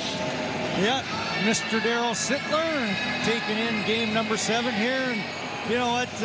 It's been so fun just to see the way the crowd has continued year after year to build and have the following. As you look at the Maple Leaf brass and Kyle Dubas, the general manager, on your left, Mike Babcock on the right-hand side, and I'll tell you, it's great to see that the whole organization coming out in force to cheer on the boys. From alumni to the current management and all the fans and the future as well. They're here. The third period about to begin. The Marlies up 2-0. And a penalty to kill for the Texas Stars. 39 seconds more of that. As Chris Mueller comes to center. And he takes away from Sheldon Dries, who had a shorthanded goal in Game 6. He'd like to confuse the issue a little bit more. Down into the corner it goes. Moore plays it along to the far side. Mueller there. Trying to work it out of the corner. Mueller wanders on him a little bit, but Ben Smith comes after it. That'll be picked up and brought out by Regner. Into the glove of Garrett Sparks. He gives it over to Calle Rosen. Well, they have time for one more dash past the penalty box with Hetherington in it. They lead it into the corner. Gauthier getting after it. Engvall tied up with Dowling. To the boards it goes. Dowling trying to poke it loose. Gauthier does. Now Greening steps off the wall. Turns around and wanted to play it up high, but decided back into the near side corner. I'll ask Engvall to do some heavy lifting now. Hetherington finally able to get some separation, but Greening has other ideas. Dowling up ice. They'll race to it. McKenzie, Loverde playing it along. Morenchen holding him off, but Garrett Sparks happy enough to let it be handled. As Greening looking to get a hold of it. Long shot in and out of the glove of McKenzie. Comes back out. Greening trying to play it back behind the goal, and he does. Steps out the other side and then just eases it back down the ice, but that one has some juice on it. They'll bring it back on the icing call. Again, the top line here for the Texas Stars, and they were double shifted a lot coming down the stretch of that second period as they try to get on the board. And now here in period number 3, they have to kill off the first 40 seconds shorthanded, and then they get back to work, and they get an opportunity in on Garrett Sparks after the Toronto Marlies can't quite get the puck out of their own end. Back up to the line. Engvall able to pick it up. Comes back over, slices across the line, and lets one fly. After it, Greening, side of the goal. Engvall still to it. Greening picks it up on his backhand, out front, hoping to find Adam Brooks. It went off him. And now cross ice, Marchment out of the bench and back into the zone. Brooks. Dickinson able to move it along. Here's Remy Ellie across the line. Drives going to the goal. Sparks kicks it away. Ellie rolls over to the far side and into the corner. Marchment to it. He tries to pick it up again with a strong blade. Rosen does. And now it's off of Brooks, but it's gathered in. Marchman picks it up. He's got room to run. Marchman down the right side. Cuts back in, shoots, and right there is McKenna. And Marchman taken into the far corner. Well, big hit at the end of the play, but it's Mason Marchment who comes out of his own zone. He picks up the loose puck. And a little move as he fakes like he's going to go wide, but then he cuts back to the middle, and he tries to go between the legs of the goaltender McKenna. He comes up with the save and then gets the whistle, and Marchment pays the price as he gets well body checked into that end boards when everything's said and done. But fresh bodies out for both of these hockey clubs as we've played 2 minutes and 27 seconds of period number 3.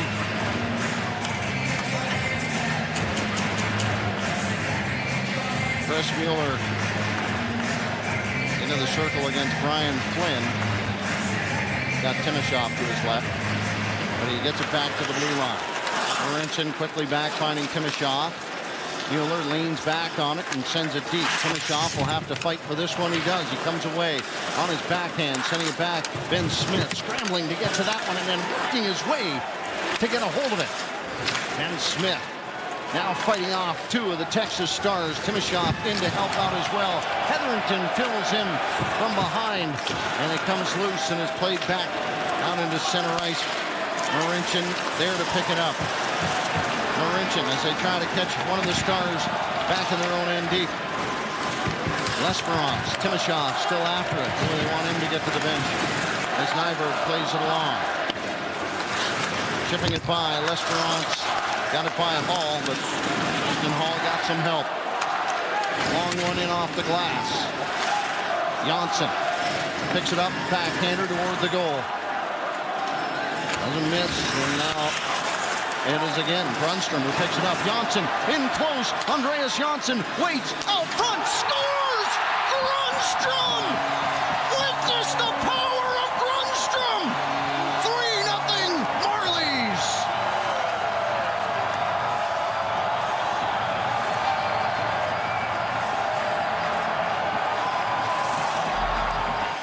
Well, the Toronto Marlies, again, as the Stars can't get the puck out of their own zone, and it's Andreas Janssen who does an excellent job of protecting the puck, and then he takes a look over to see who's with him on the play. He spots Grundstrom breaking free of the defender, and he threads the needle, and Grundstrom makes no mistake of depositing the puck past Mike McKenna. His 8th goal here of the Calder Cup playoff has staked the Toronto Marlies to a 3-0 advantage.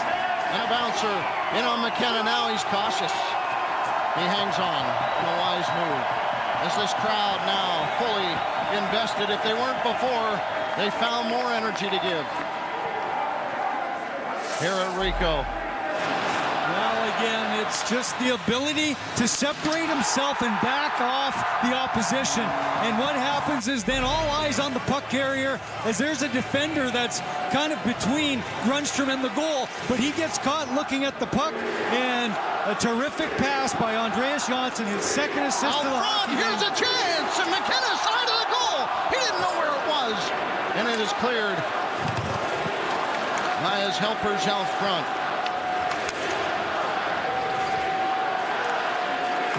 Bodnarchuk round behind his own goal. Up ice and across the line. He leads it back. Austin fighting. Liljegren up the wall. Moore, nice little tip back off the wall. Reaching back. Marchman into it. Gauthier as he lifts it down toward the goal. And hanging on, Mike McKenna. Boy, Mike McKenna has seen 40 shots in this hockey game. Well, and he has been real good. There's no question about it. There's a big reason why this is just a 3-goal advantage here for the Toronto Marlies. Is the Marlies looking for more again as they've staked themselves the 3-0 lead here, and now looking to see if they can tack another one on. McKenna having to come up with another save to keep his club still in this game. Hall around for Mueller. He comes out the other side. Smith taking a claim out front now, a race to the corner. He and Hetherington. Smith fights him off. Timashov centering, and a nice chance by Mueller. Here comes Timoshoff again, cross ice. Rosen, side of the goal. He was looking for Mueller, but Hetherington got a stick on it. Ellie out into center ice. He pulls it back and then sends it in. Out front, a great chance and a centering pass. But tries, couldn't convert. It's back out. And right back in.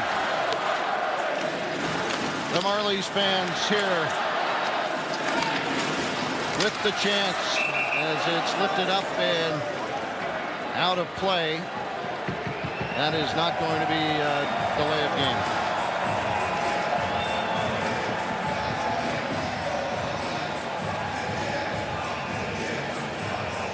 Well, the Marlies nursing that 2-goal lead, and you talked about it, Todd.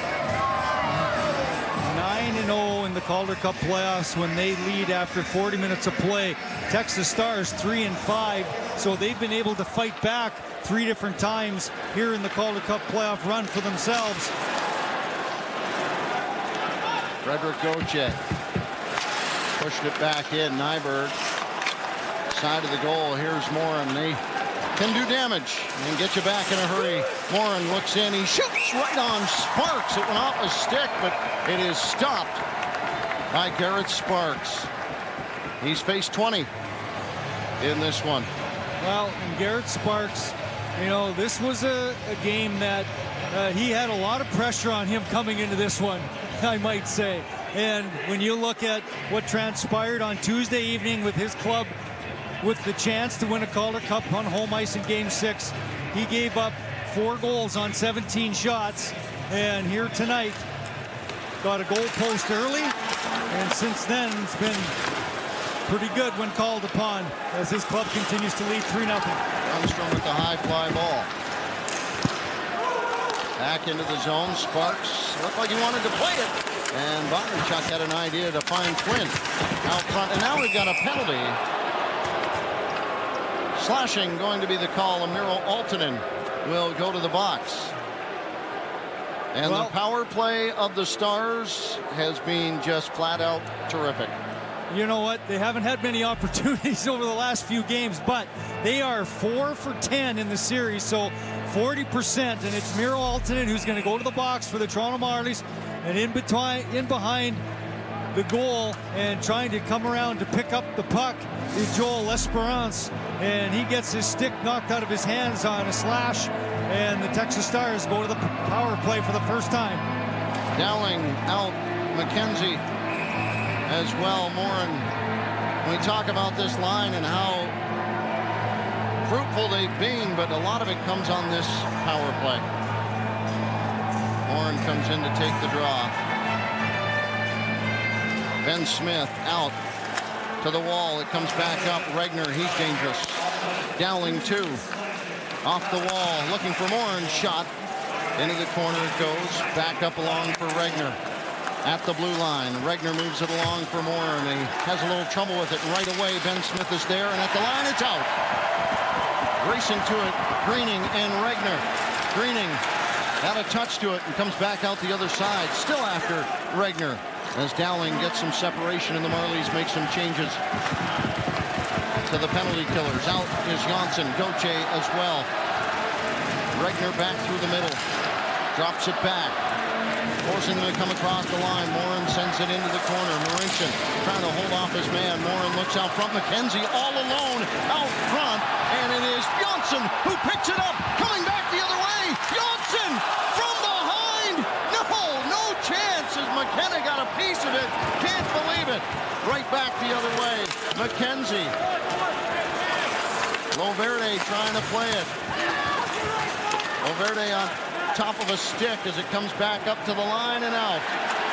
McKenna with the old school poke check on the play to not let Janssen get the shorthanded tally. Bayreuther, 35 years old, Mike McKenna. He reached back in and pulled that one out of history. Bayreuther. Hintz with speed now. Trying to cut back in. Round behind on the wraparound. There it is, loose. And it is Greening who comes back to it. Bayreuther back over. Shot. Up and out of the zone. And back down the ice. Boy, some good chances for the Stars. And the Toronto Marlies in the regular season. Here comes Dries across the line. Back, hard shot, Remy Ellie, but stopped by Sparks and cleared by the Marlies. Altonen out of the box. He's on a run. Altonen shoots. Rebound was there, but he couldn't find that one. He had more with him as well. And a high stick on Altonen. He gets up. He's going to tough it out. The crowd hates it.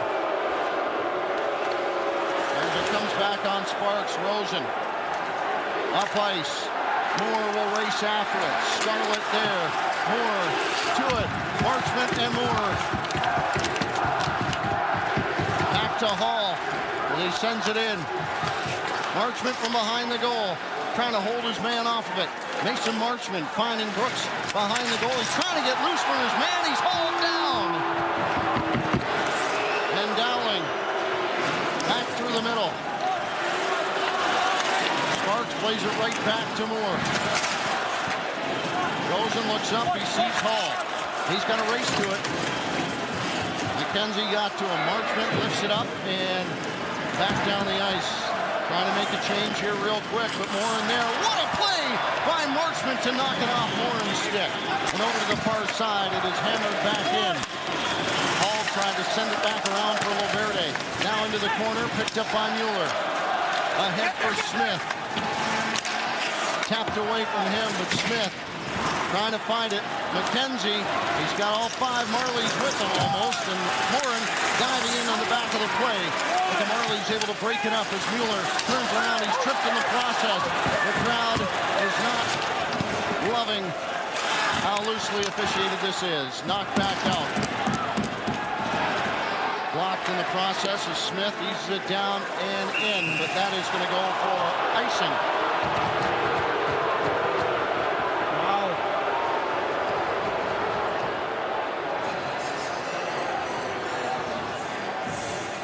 Now the Toronto Marlies were forced to kill off the Texas power play for the first time in a couple of games.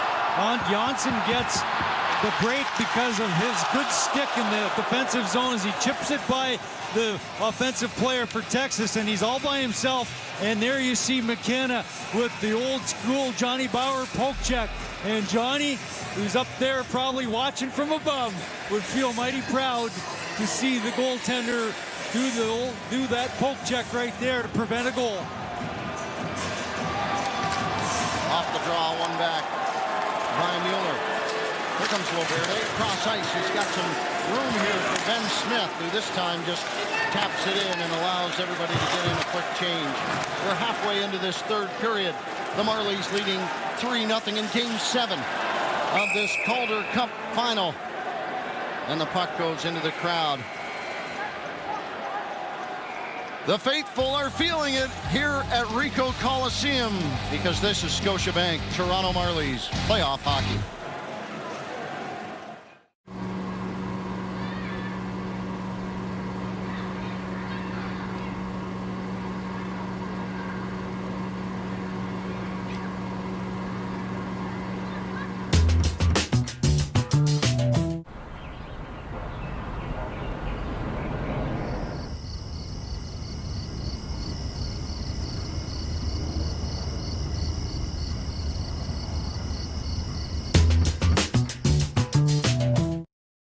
I'm pregnant.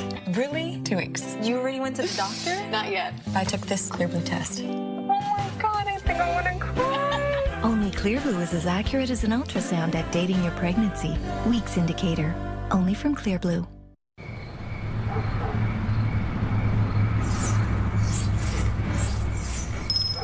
Save your fives.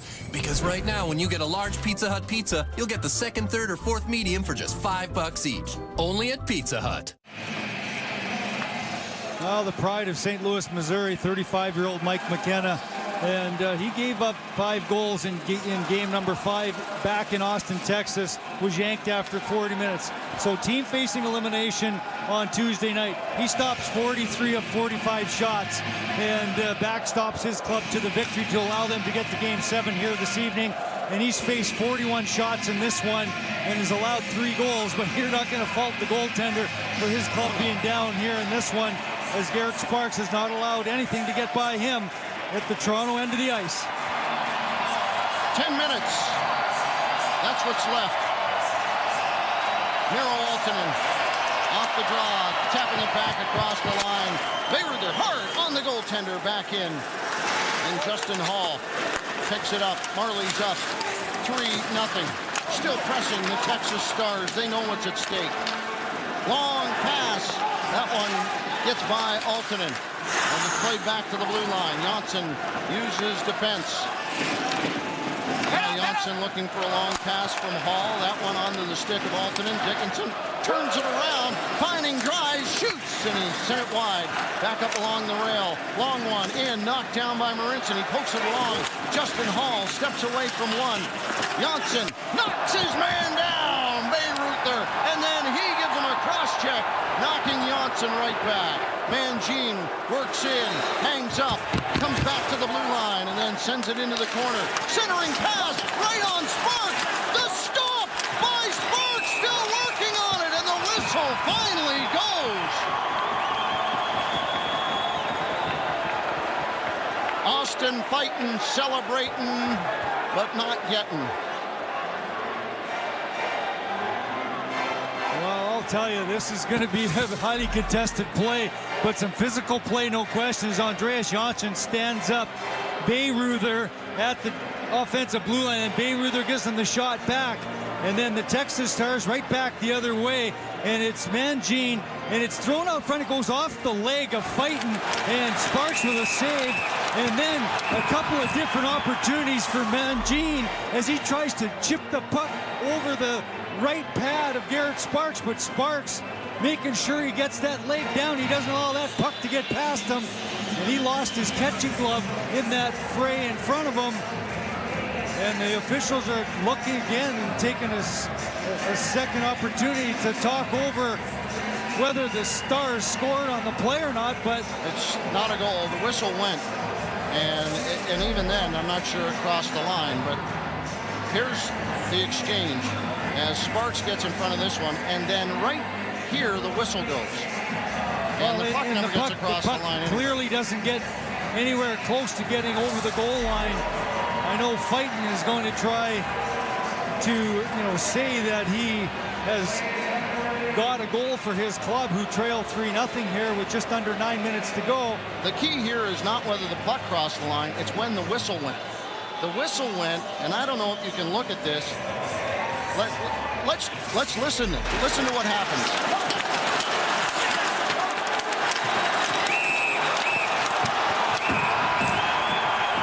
Even if it did cross the line after that, the whistle had gone, the play was over. And should it have been whistled? Well, that's a whole different other story. It was still loose in front of Sparks. Absolutely the 100% truth. But the official had lost sight of it. The whistle had gone. The play was over.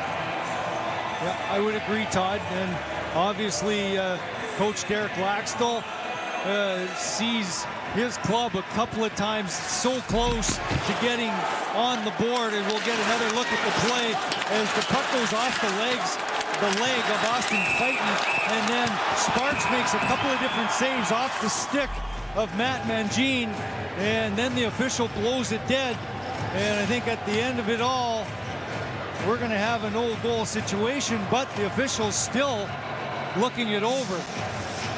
Well, and this is the part that I'm not clear about necessarily, is whether they can hear what happened as well. So if you watch it and then you say to yourself, and I'll give this to you here because that's where the whistle goes. And you can tell because Marincin gives up on the play. At that point, he just stands up and gives up on the play. That's how you tell that the whistle has gone on the play. If the puck enters after that, which it may have, we didn't quite see if it did or not on our angle, it doesn't matter. The whistle had gone. And as I say, for all those folks listening across that might be Texas Stars fans, whether it should have gone or not, well, that's a different story.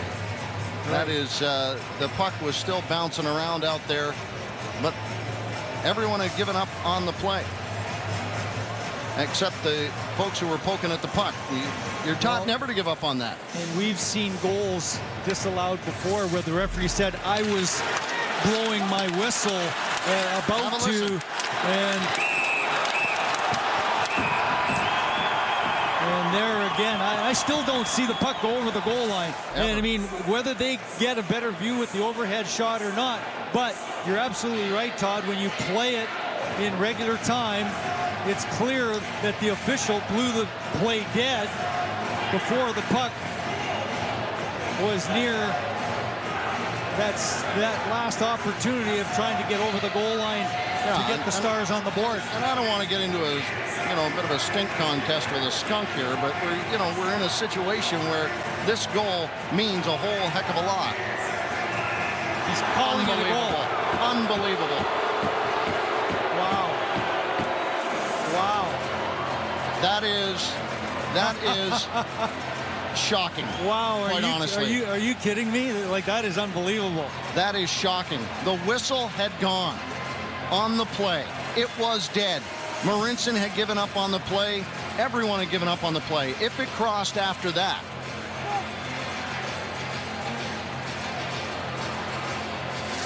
Here we go again. Take a look at it. Yeah, it's going to come from the half wall, thrown out front. It goes off the leg. Sparks makes 1, 2, and there's another save. And then it was like the whistle had gone 3 different times. Quiet. Unbelievable. So on the very last time, they're saying that the puck crossed the line, but the referee blew the whistle 3 times. There's the puck. It doesn't cross. There's the whistle. And it still doesn't cross the line. Yeah, like, come on. The Marlies can't let it derail them. 3-1. And here comes Dowling. Shot up high along the glass. Livid on the bench. Sheldon Keefe. He got a look at it on the screen. Absolute travesty as it's picked up by Loverde. Back up Engvall. Down in McKenna after it as he plays it along to the far wall. Back out, Dowling leaving it behind as Gauthier gets back to it. And now Morin pushed away by Greening. And the Marlies madder than a wet hen at the moment. As back to it, Mueller working down the wall. He couldn't get to it as Morin got his stick on it and moves it back out. Back check by Mueller. And at the line, Mueller, he's tripped up by McKenzie. Throwing it out front. Sparks reels it in. And the crowd, 7:53 left to go. The Marlies up 3-1, and Sparks has got some things to say. The crowd incensed at the call. Sheldon Keefe absolutely cannot believe the call of that goal. We'll be back with 7:53 left to go in the third period in Game 7 of the Calder Cup. You're searching a bunch of websites looking for the best hotel deal. Stop doing that to yourself. Let Trivago do it for you. Trivago compares prices from hundreds of websites and apps at the same time. It's that simple. Hotel? Trivago. Fact or fiction, Dad really wants nothing for Father's Day. What Dad actually wants is the Simonized Tri-Pad Polisher. It has 3 pads moving in a random orbital motion, making it gentle on your car's paint. Oh, hi there. This Father's Day, help Dad keep track of things with the Tile Sport. It easily finds your keys, even your wallet. Has my name on it. Gary. As King Midas, I get special treatment. Here, you will too. Your oil change comes with a tire rotation as well. Ooh, I could put that on an airplane banner. Maybe. Visit Midas and get an oil change, tire rotation, brake check, and more. All for $49. Well, credited with the first goal here for the Texas Stars. Austin fighting his 4th goal of the Calder Cup West, his 3rd here of the finals. And we're going to get another look at it as he bangs away on the side of the goal. And, you know, maybe at the end of the day, the referee's saying it went in the first time in on the one side, but I don't know how it could have went in and came back out for them to bang away at it a couple of different times. But nonetheless, it's a 2-goal hockey game. The Marlies with the lead, still 7:53 to play. And during the timeout, I will say, I like what I saw from the Marlies bench is some calmness. Hey, let's get refocused and let's get back to work. You bet. Let it go. Got a hockey game. Still to play. 7:45 as it's played in. Ben Smith round behind. Timashov comes back. Knocked down out front was Smith. He's going to try to get back on this one as it played back along the ice. Marincin racing back, and boy, they're going to pick this one up on the icing, but boy, has this brought the crowd into this one in a huge way. They were already knee deep. They're up to their necks now. They're loving it, but they're not loving the refs. Here's Brooks. Comes to the wall. In behind, Marchment kicks it along. Looking for an opportunity. Round behind, Moore too, as Bayreuther gets a piece of it. He plays it off the wall. Brooks keeps it in. Marchment trying to drive it down even deeper. Bayreuther picks it up from there. 2 goals. A whole lot different than playing from 3 goals. Here's Dries as he lifts it down toward the goal. Valverde plays it back into the corner. To it quickly, Marchment. And he chips that one down the ice.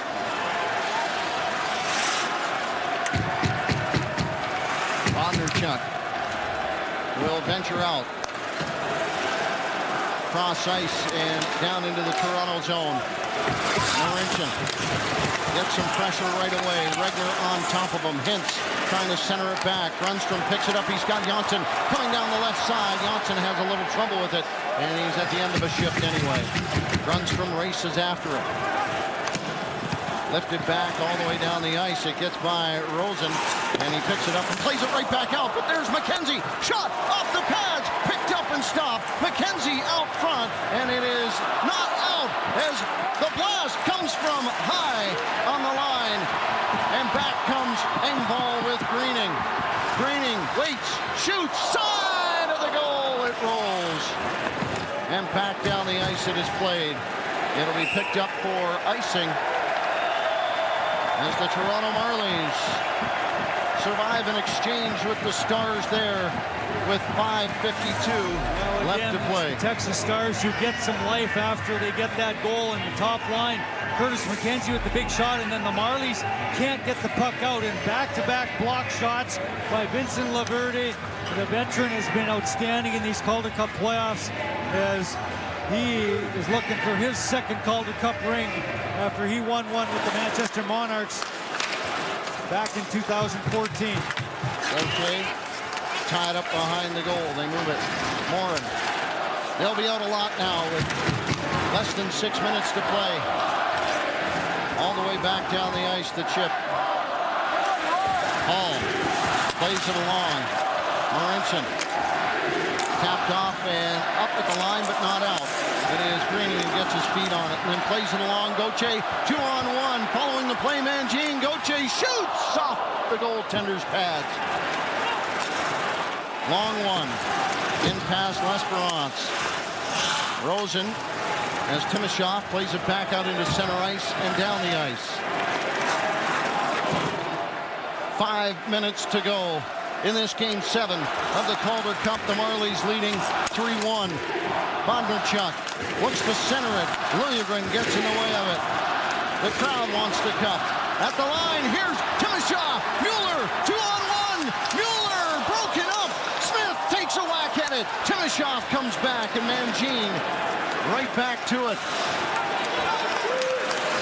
All the way down into the corner. Mangine off the post and back out. It comes. We'll have an eye here on McKenna, down by 2 goals.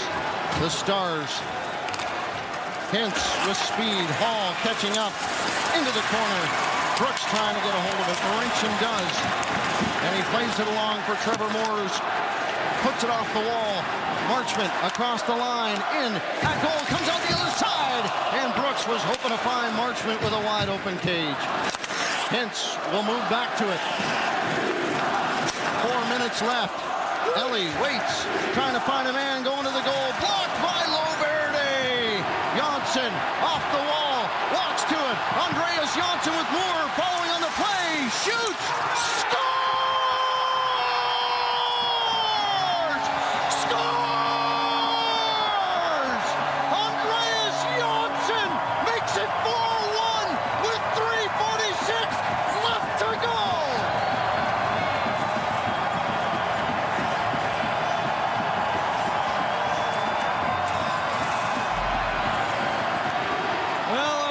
Janssen, who's opened the scoring of the hockey game, and he gets an unbelievable job of just taking the puck to the goal. He's looking to make the pass, but at the last minute he decides, I got to get one on the goal, and it's the defending player who I think, after McKenna makes the save, takes the puck into his own goal, and his 10th goal of the Calder Cup playoffs, 3rd point of the night, and Andreas Janssen has gotten the 3-goal advantage back for the Toronto Marlies. And it ties the Marlies' playoff record for goals.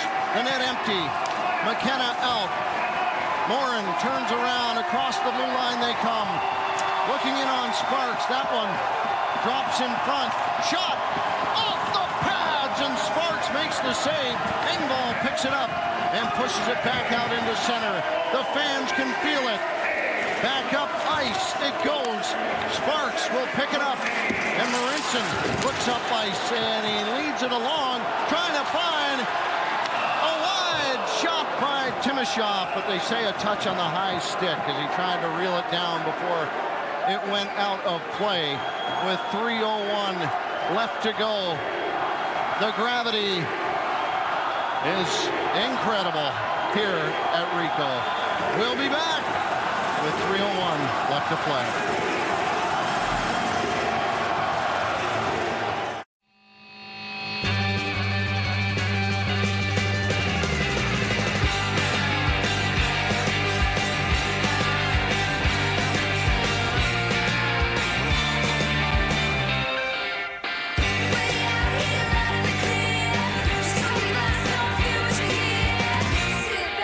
With the world's most advanced all-wheel control system, introducing the all-new Mitsubishi Eclipse Cross. Exceptional comes standard. And now it's time for the ultimate Father's Day gift giveaway, the Pelican Century Angler Kayak. And guess what? You're all getting one. You get a kayak! You get a kayak! Everybody gets a kayak! Novelty mugs. They seem like a great Father's Day gift, but in reality, they're not what Dad wants. This year, give him the Master Chef Barbecue Brush, the smarter way to clean grills with natural Palmyra bristles. I dated a girl named Palmyra Bristles.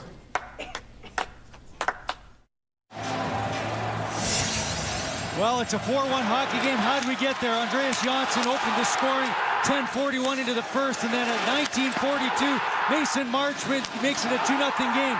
It'd be 3-0 early in the third period, and then Austin Fighton would cut the lead to 3-1 on a goal. It's a bit of a controversy without a doubt, but at 10:35, Andreas Janssen gets his second of the hockey game to make it a 4-1 contest with 3:01 to play here in the third period.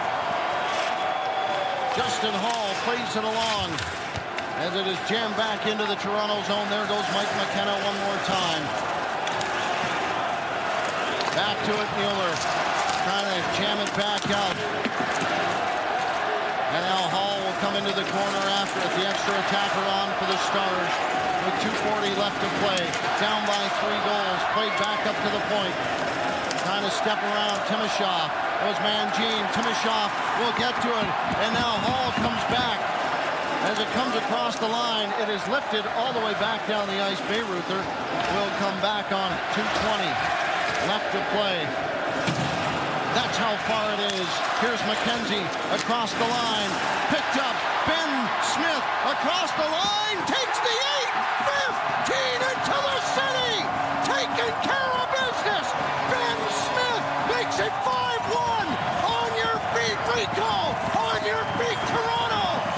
to the Calder Cup. This is your Calder Cup.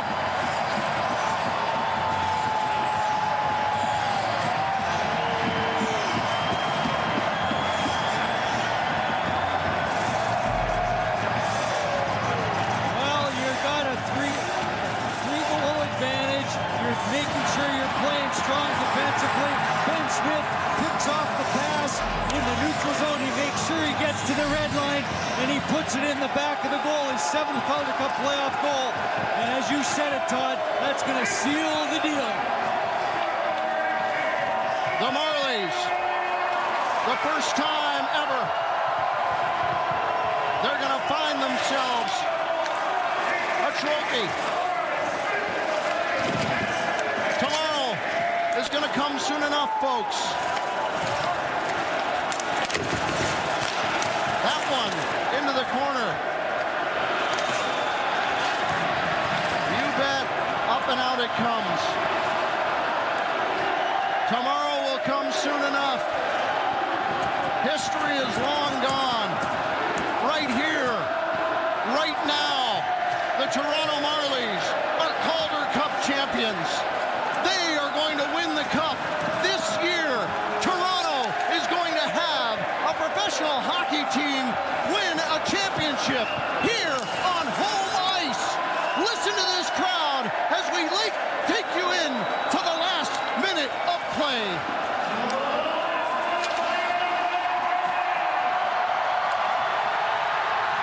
Scores! Scores! Mason Marchment with another one. 6-1. Complete domination. Gravity has been manhandled here tonight. 55.3 seconds left to go, and Marchment just rips one at the goal. Well, and it's one of those things where you've got that 4-goal lead, and Marchment's just throwing the puck towards the goal as they know that they're under a minute to play. And this is one that Mike McKenna just lets, it ends up by him. And it is just adding a little insult to injury, but nonetheless, gotta love it. The Ricoh Coliseum on their feet. They're ready for it.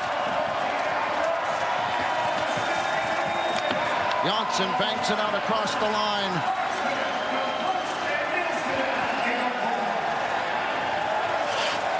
Here it comes with less than 30 seconds to go. Liljegren, a long pass to Andreas Janssen. 2 goals in this game. He opened it up. And boy, did he shut it down on the Texas Stars. There have been a lot of teams that got close. A lot of teams that got right to the edge, right to the very top, all across Toronto hockey. This team, this is a championship team. The final draw as it goes down into the corner. Justin Hall behind his own goal. What a year he had. The crowd is ready for it. They are bursting at the seams here in Toronto. The Marlies are Calder Cup champions! Calder Cup champions!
and to center ice.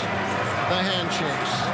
The tradition in hockey between two clubs that fought to a Game 7. Battled each and every game. Taking one punch and then another. Two heavyweights with one champion. Everything was left out there in this Game 7 by both sides. What a playoff by these Texas Stars. What an absolute run. 38 wins in the season for this Stars club. They struggled, finished in second place, and boy, did they put it together in the playoffs. But this Toronto Marlies club, under this man, Garrett Sparks, was unbeatable this year. They were the best in the regular season. And now, of course, they're Calder Cup champions. This man, Mike McKenna, what a year he had. Pistol Pete Flagler. There's a lot of love from that young man for this hockey team. And they give it right back to him. There's McKenna. Second year in a row he has got to this point and fallen just a little short. And he gets congratulated by Colin Greening. Boy, Colin Greening, what leadership. And Rich Clune, he didn't get in here in this final, but what a leader on this hockey club. Wouldn't be here without him. Travis Dermott giving McKenna a hug. Dermott injured, played last game with the injury and came back and played in after the injury and then had to stay out today. What a night, Toronto. Open your windows. Let some people know you've got a Calder Cup champion right here at Ricoh Coliseum.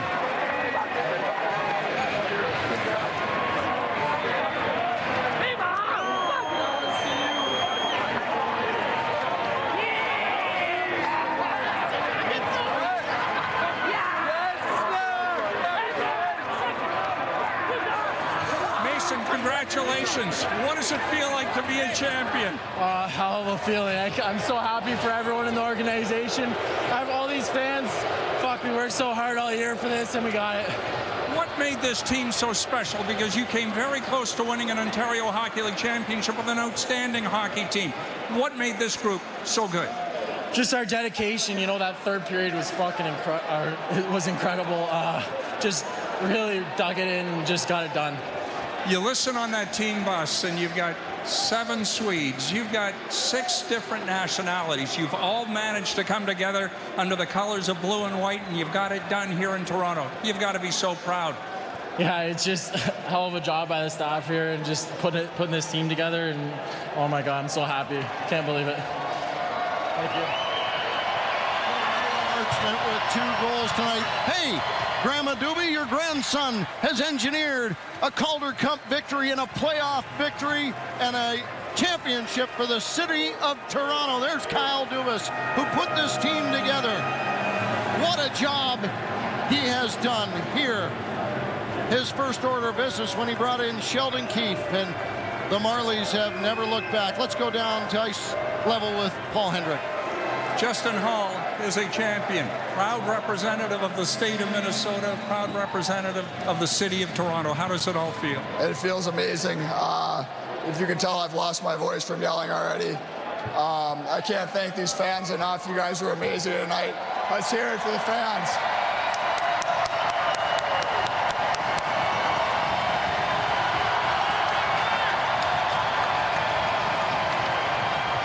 I'd expect Jerry and Suzanne to be in the audience cheering just as loud. They have to be so proud. They are. I'm sure they are. Can't wait to talk to them. Can't wait to see all my family, see my girlfriend. It's going to be great. It's an unbelievable feeling. Garrett Sparks and what he meant to the team this year, what he meant to the team in the postseason. adversity right throughout. He remained a rock, didn't he? He did, and first of all, that was not a goal. Second of all, he was fantastic. He bounced right back from it, and he was amazing. So that's amazing. Thank you. Thank you.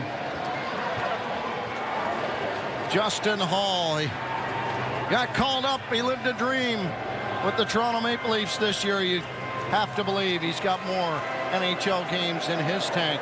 Ladies and gentlemen, please welcome to the ice. Let's go down to Simon Bennett. And CEO David Andrews.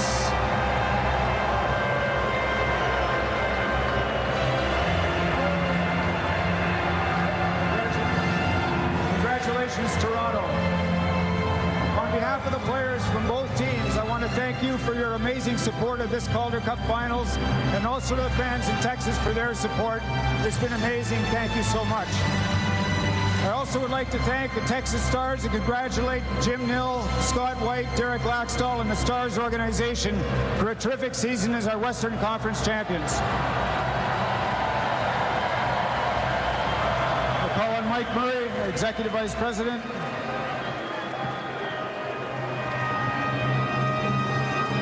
The winner of the Jack Butterfield Trophy is the most valuable player in the 2018 Calder Cup playoffs is Andreas Johnsson.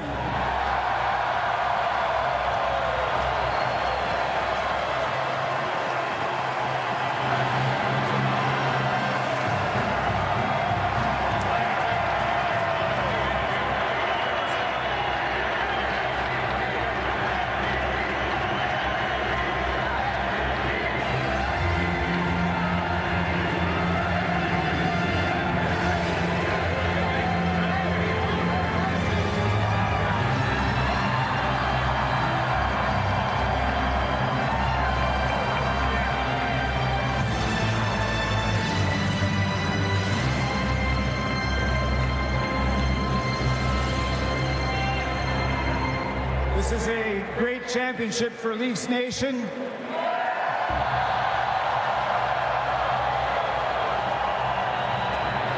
I want to congratulate Larry Tannenbaum and his family, Maple Leaf Sports and Entertainment, Brendan Shanahan, Kyle Dubas, Sheldon Keefe. Congratulations to the 2018 American Hockey League Calder Cup champions, Ben Smith. Come on up.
Chris Mueller handing it off. Colin Greening. What an absolute beauty. Works hard every single day. Comes in, does the work. Everything you ask of him. You don't get anything left on the table, left behind in a game. Marty Marincin. Marv wins himself a championship here with the Marlies. Steady as a rock. Vincent Loverty, he's done this before with the Manchester Monarchs. Absolutely terrific. Let's get down to Paul Hendrick. Colin Greening, a two-time Calder Cup champion. How special is it to win it here in Toronto on home ice? I mean, I just think everything all together. Game 7, you know, we had to kind of rely on our experience from Game 5 in Utica. So it's just like, it just feels like such a long time since we played that series, and now we're at home, and it's just incredible. You know, like, my family's here, and I get to share with my wife, so it's just an incredible feeling.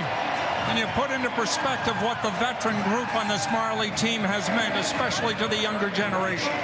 Well, I like to think that we set a good example for everyone, and you know, guys like Mueller and Laverty, so steady. You know, I know there was I'll just use one example. It was when, you know, we were tired, we got caught on an icing, and Mueller wins a big face-off. Those are types of things that a veteran player does, and he did a really good job today. These Marley fans are a dedicated group. The reaction and everything that is happening. What's it like to wear this uniform, know they're cheering for you and your teammates? I mean, it's unbelievable to have, you know, thousands of people cheering your names, to be here and everything. It's just, I don't know, it's surreal. You can't put it, it's hard to describe it. Congratulations on a second ring. Thank you. Colin Green.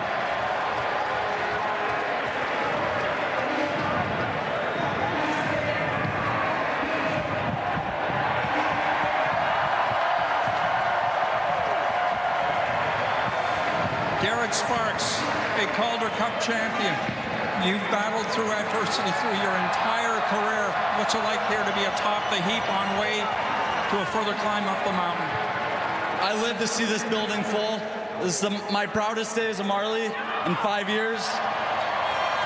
I can't believe we did it. It was a lot of hard work, but everybody on this team pulled their weight and did more than they had to, and this is the result.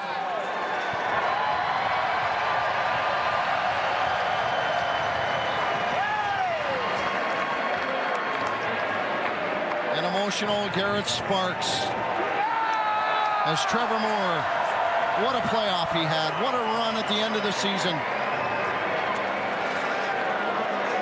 Everyone deserving here. Adam Brooks, a great junior career, and he battled it this year, but boy, when he got to the end of it, what a year Adam Brooks had. Jeremy Bracco, and we got something here for the future. Hoisting another cup is Bracco.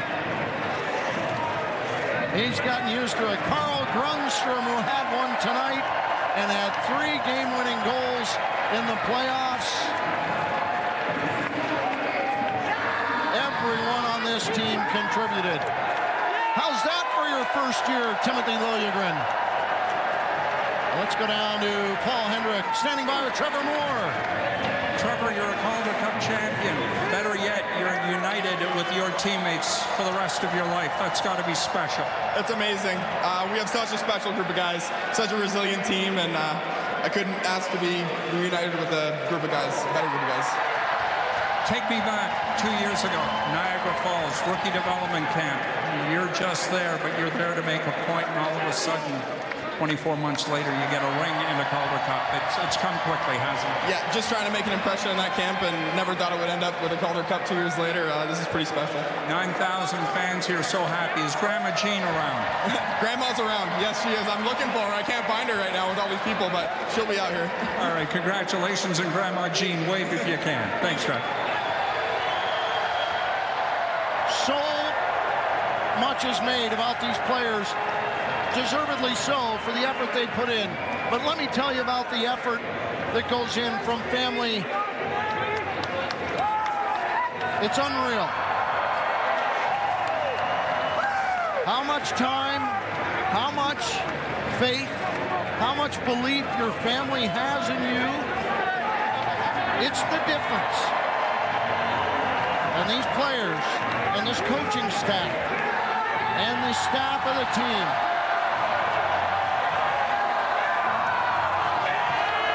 Pistol Pete, part of the family. Let's go down to Paul Hendrick.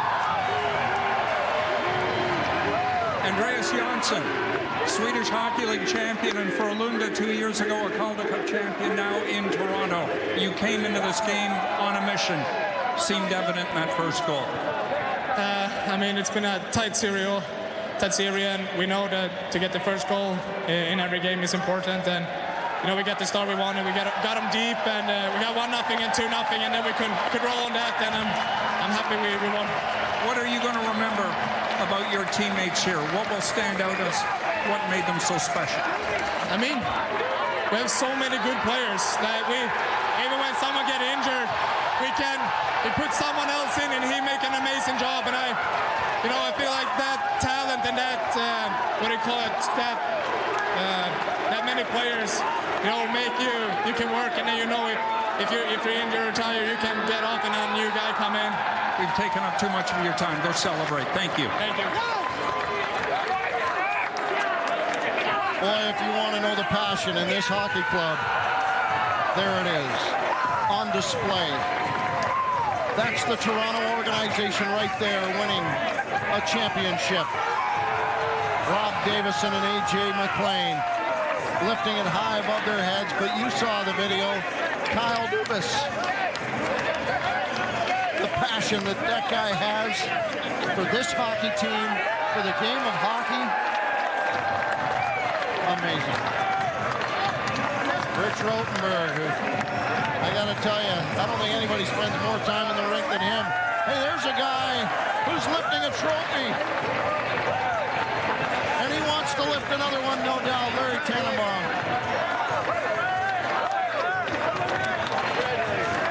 Wow. Light as a feather, Bob. I'm gonna guess. Light as an absolute feather.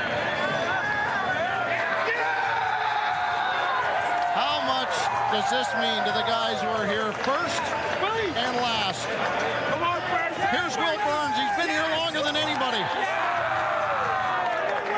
He's been through the last one against Norfolk, but Will Burns is lifting it above his head today as a Calder Cup champion. The video work that these guys do, immense, and Will Sibley handles it. And how do you keep these guys together? Jordan Obi. Terrific stuff. Every day, these guys come in, they play rough hockey games. And who built them up? Trevor St. Agath. Strength, conditioning. Absolutely amazing. And there's Mike Dixon. You want to know how we got there, and how we went there, and how we got back, and it was all perfect? Mike Dixon made it happen. You want to talk about guys that are in love with the game? Bruce Peter, an absolute beauty. Does the hard work with the pen and pencil. So there's Tom Burns. Every game here,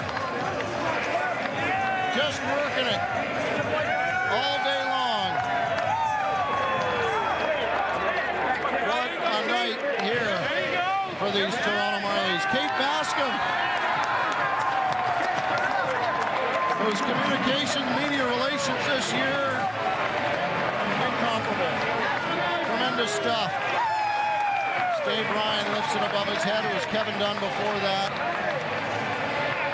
As you take a look at the Toronto Marlies, your Calder Cup champions. What a special night, Toronto. What a special night, Leafs Nation. You wanted more? This is more. There's Brad Lynn, ready to lift it. He's here for the whole time with the Toronto Marlies. He deserved it. He deserved a piece of this for sure. He moved up to the Leafs last year. Scott Pellerin, who handles player development. You want to know why these guys get better? Scott Pellerin's the guy who makes them better. Barb Underhill, Steph Robida. Put your hand on that, Steph. And Mike Ellis as well. What a tremendous organization as they get set for this team picture.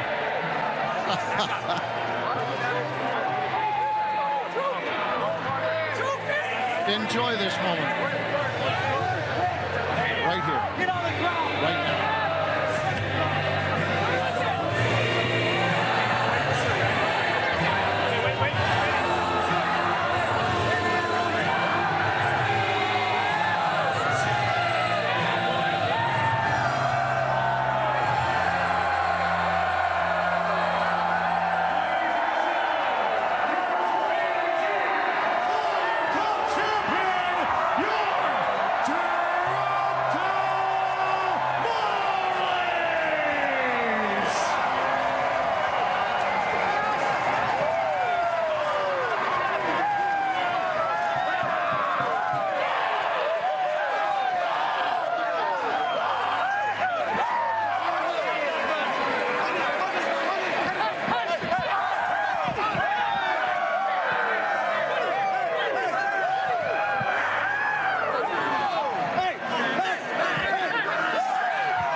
covered the Toronto Marlies through all this time, there were times when they got close. Yeah. And they didn't quite complete it. But tonight, did you ever think this would really come? Well, I've really been hoping for a long time, Todd. And you go back to 08 when they went to the conference finals, and then in 12, and then 14, 16, and now 18. And they finally got the job done. And congratulations to this whole organization. Unbelievable job. And couldn't be happier for a great group of guys. Let's go down to Paul Hendrick. Captain Ben Smith, I just said to you, all you do is win. NCAA championship, Stanley Cup championship, and a Calder Cup championship. They're all so special. Yeah, it's hard to beat winning. What a feeling with my teammates and coaches and our organization. For the fans, for the city, we're so excited, and what a great night for the city of Toronto, for the Toronto Marlies. The Texas Stars pushed back on so many occasions in the 7-game series. What was it about the Marlies that enabled you guys to come out on top and win the way you did here tonight? Well, they're a great team. They showed that all series. We felt like we were having the better opportunities throughout the series, and it was just a matter of time before we broke out. And thankfully, we have Andreas Janssen on our team. And this is a championship you'll be able to look back on years from now. All of you, brothers in arms, for lack of a better term. Absolutely. The way Sparky played tonight, made some unbelievable saves. Everyone stepped up throughout these playoffs, throughout this series. It's a brotherhood for sure. We're bonded for life, and I'm just so grateful to have been a part of it. Thank you, Ben. Congrats. Thank you.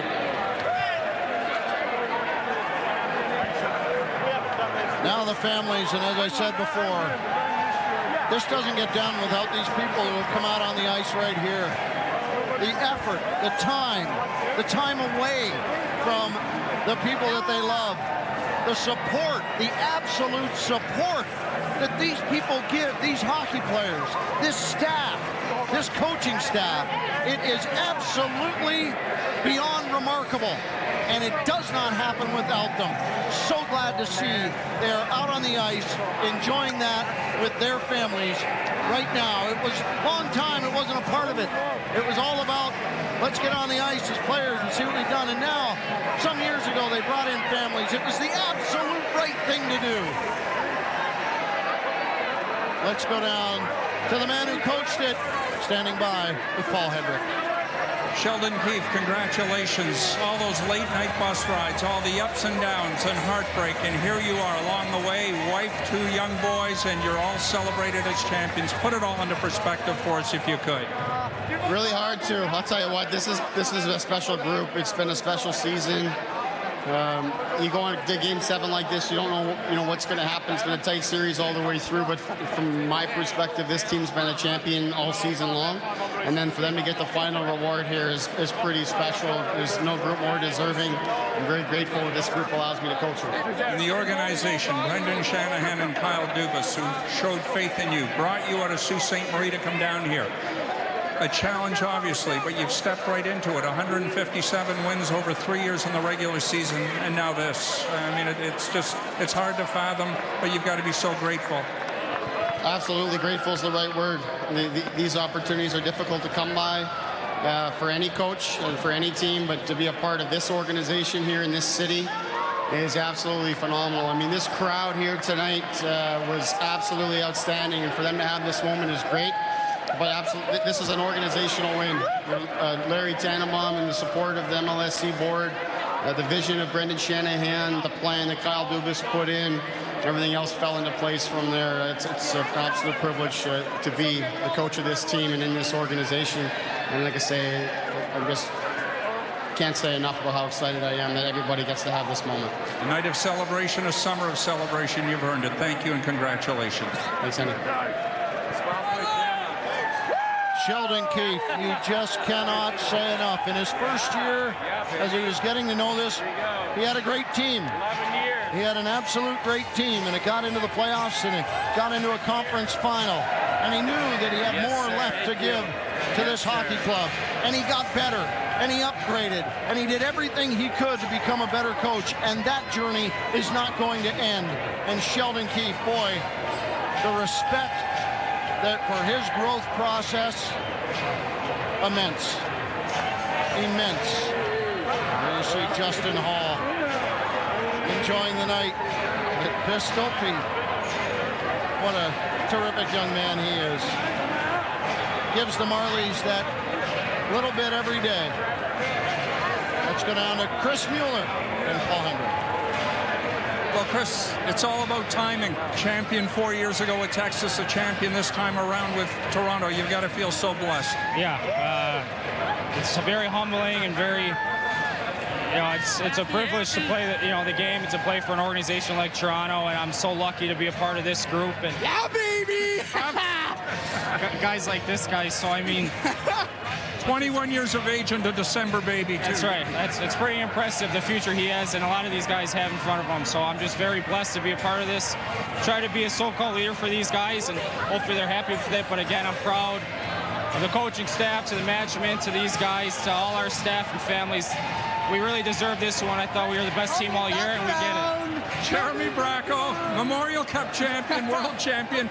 And Andrew Nielsen, you... A few weeks ago, Leaf season ends, Marlies win big series. You come down to watch and cheer them on. You wanted to be a part of this, didn't you? More than anything. These guys are like family, like I've always said, and these guys did such a hell of a job tonight.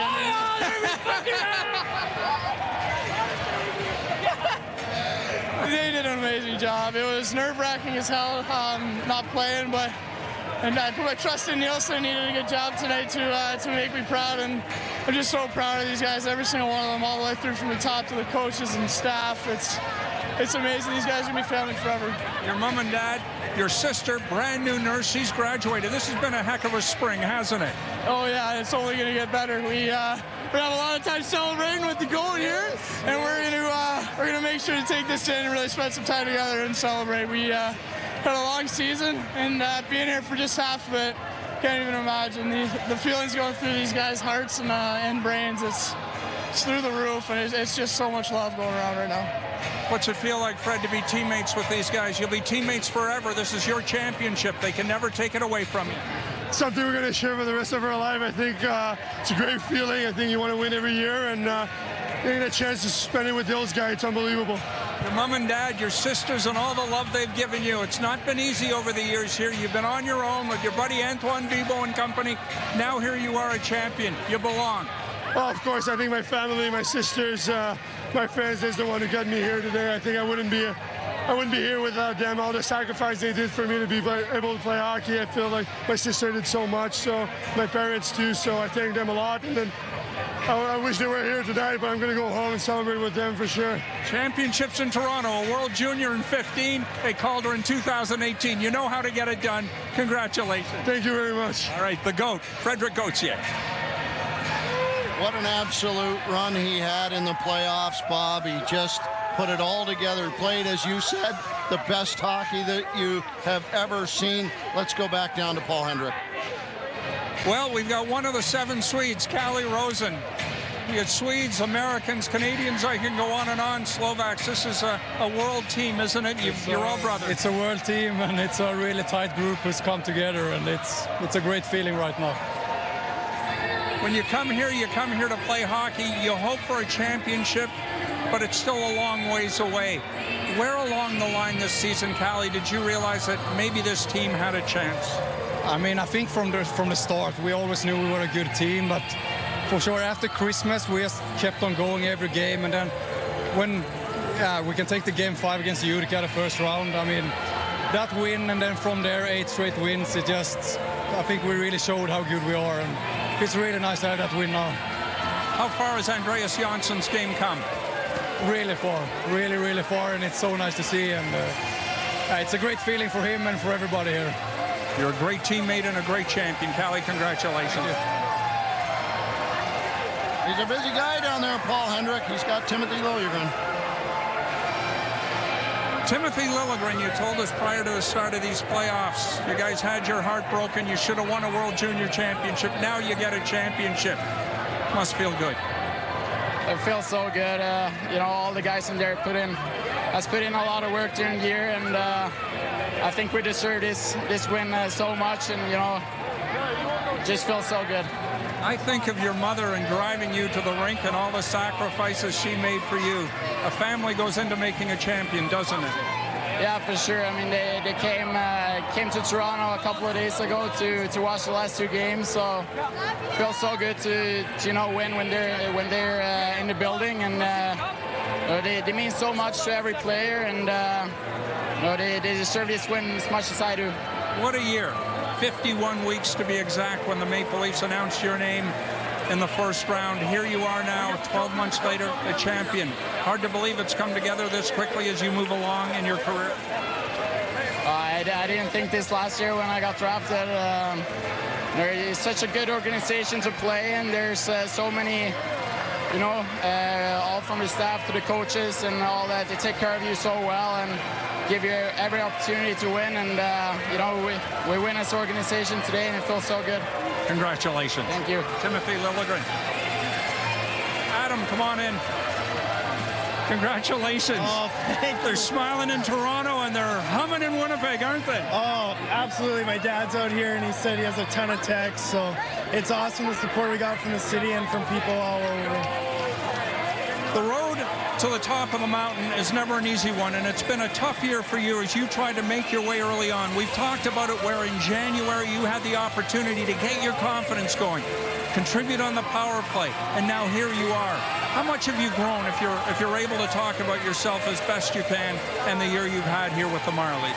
I feel like I've grown a lot. Obviously, like you said, at the start of the year, it was a struggle. And, I owe everything I have to our teammates and our coaches. You look at all the old guys we have, all the older guys, not old, they're not old. So mature. Yeah, mature. But, the Greenings, Smitty, Mules, Vinny, all those guys who have been around for a while and, do unbelievable things for us young guys. So without them and, just leading the way every day and without the coaching staff believing in me, it would have been a tougher year, but like you said, I was able to find it.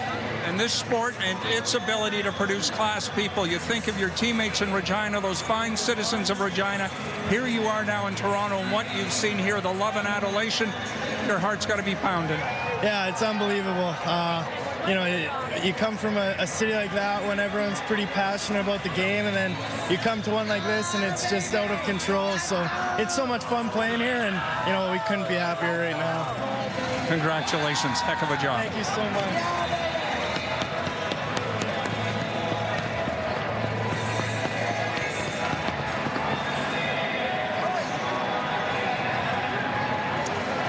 And the hits just keep on coming.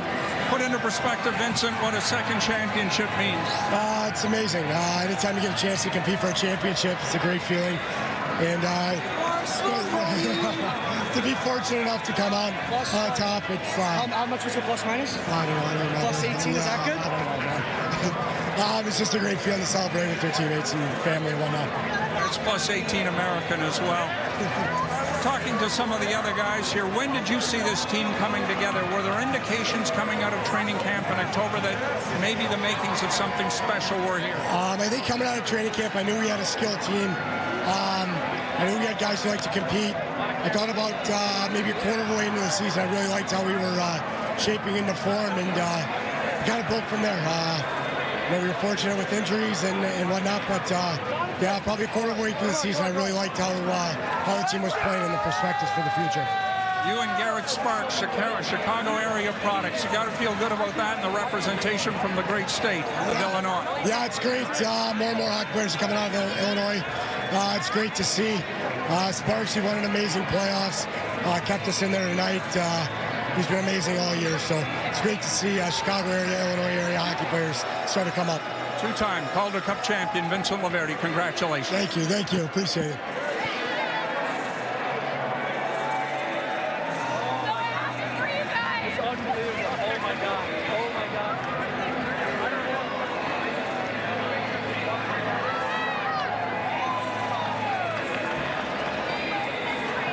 Over this season, we've had the opportunity to watch 20 questions. Who is the funniest guy on the team? To a man, Calvin Pickard. You played a major role on the ice, obviously. You played a major role off the ice. What's made this group so special? It's been so much fun. Start to finish, when I got here, it was evident that we were a really good team, but we had to work through the ups and downs, and the leadership in this room was unbelievable, and the talent speaks for itself. But through the tough times, we always answered. Through the playoffs, when we would have a tough game, we always came back, and we were resilient, and it feels so good. And the opportunity to support a teammate, Garrett for you and you for him, that's been complete. Yeah, that was huge all year. When I was in net, he was supporting me. When he was in net, I was supporting him, and the results showed for themselves. And Bureau Greco was huge for us as well. And to go through the season, best goals against, Sparky got best goalie, and for me to support him throughout the playoffs, and he played so well again through the playoffs. It feels so sweet. The 2018 Calder Cup ring, that'll be yours forever. Congratulations. Thank you very much. Appreciate it. Wow, there's Kyle Dubas with Grandma Doobie on the right, and of course his wife Shannon and the king, Leo, as they enjoy a Calder Cup victory. Sheldon Keefe, just absolutely terrific job as he hugs Chris McKegg, the equipment manager, and we talked about it, being the guy who shows up first and is here last and does all the work that gets this team right.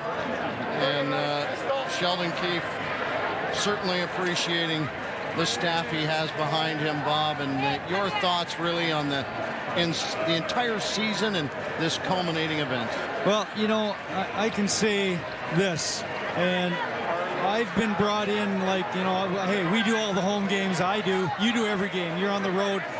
But in the playoffs, I get to travel with the team, and I am so fortunate because I feel like they have made me feel like I'm part of the team, and that is so special. And just to see this group, they were so focused and dialed in right from the get-go when these Calder Cup playoffs started, and I cannot be more happy for each and every one of these guys because they have earned this to a T, no question about it, and it's going to be really fun to see these guys become champions the way they have here tonight, and they're going to live with this forever. It'll be fantastic. It has been an absolute privilege to call these games for all of you. They're bringing the cup back. Okay? We gotta go do something on the truck. No problem. We're gonna go to break, folks, and we will wrap everything up here from Ricoh Coliseum. When we return, these are your Toronto Marlies. These are your Calder Cup champions.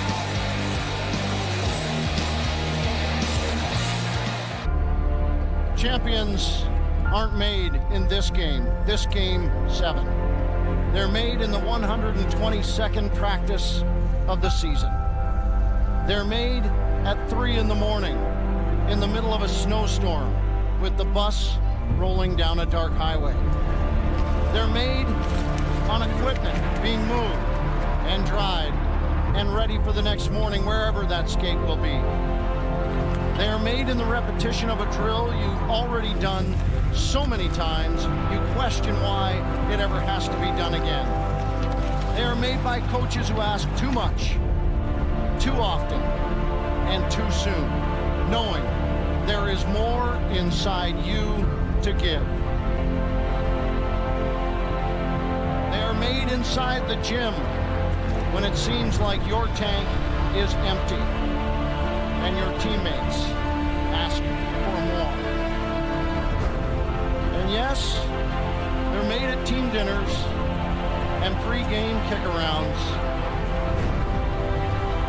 From quiet advice and shouting matches.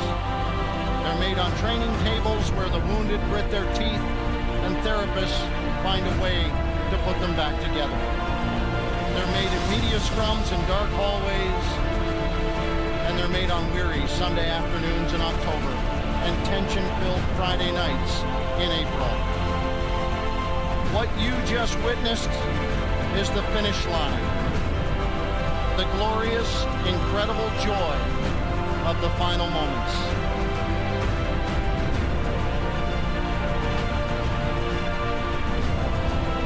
The hard work of a champion comes mostly away from this single game, this Game 7.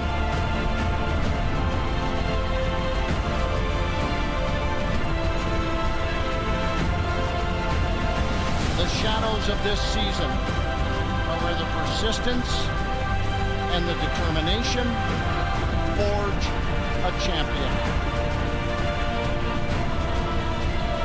It is where the Toronto Marlies were made for more.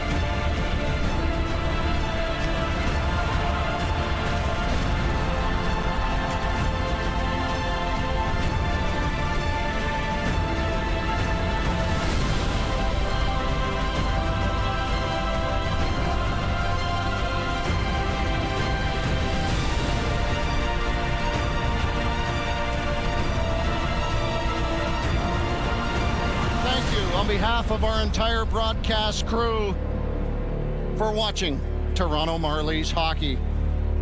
It has been a privilege.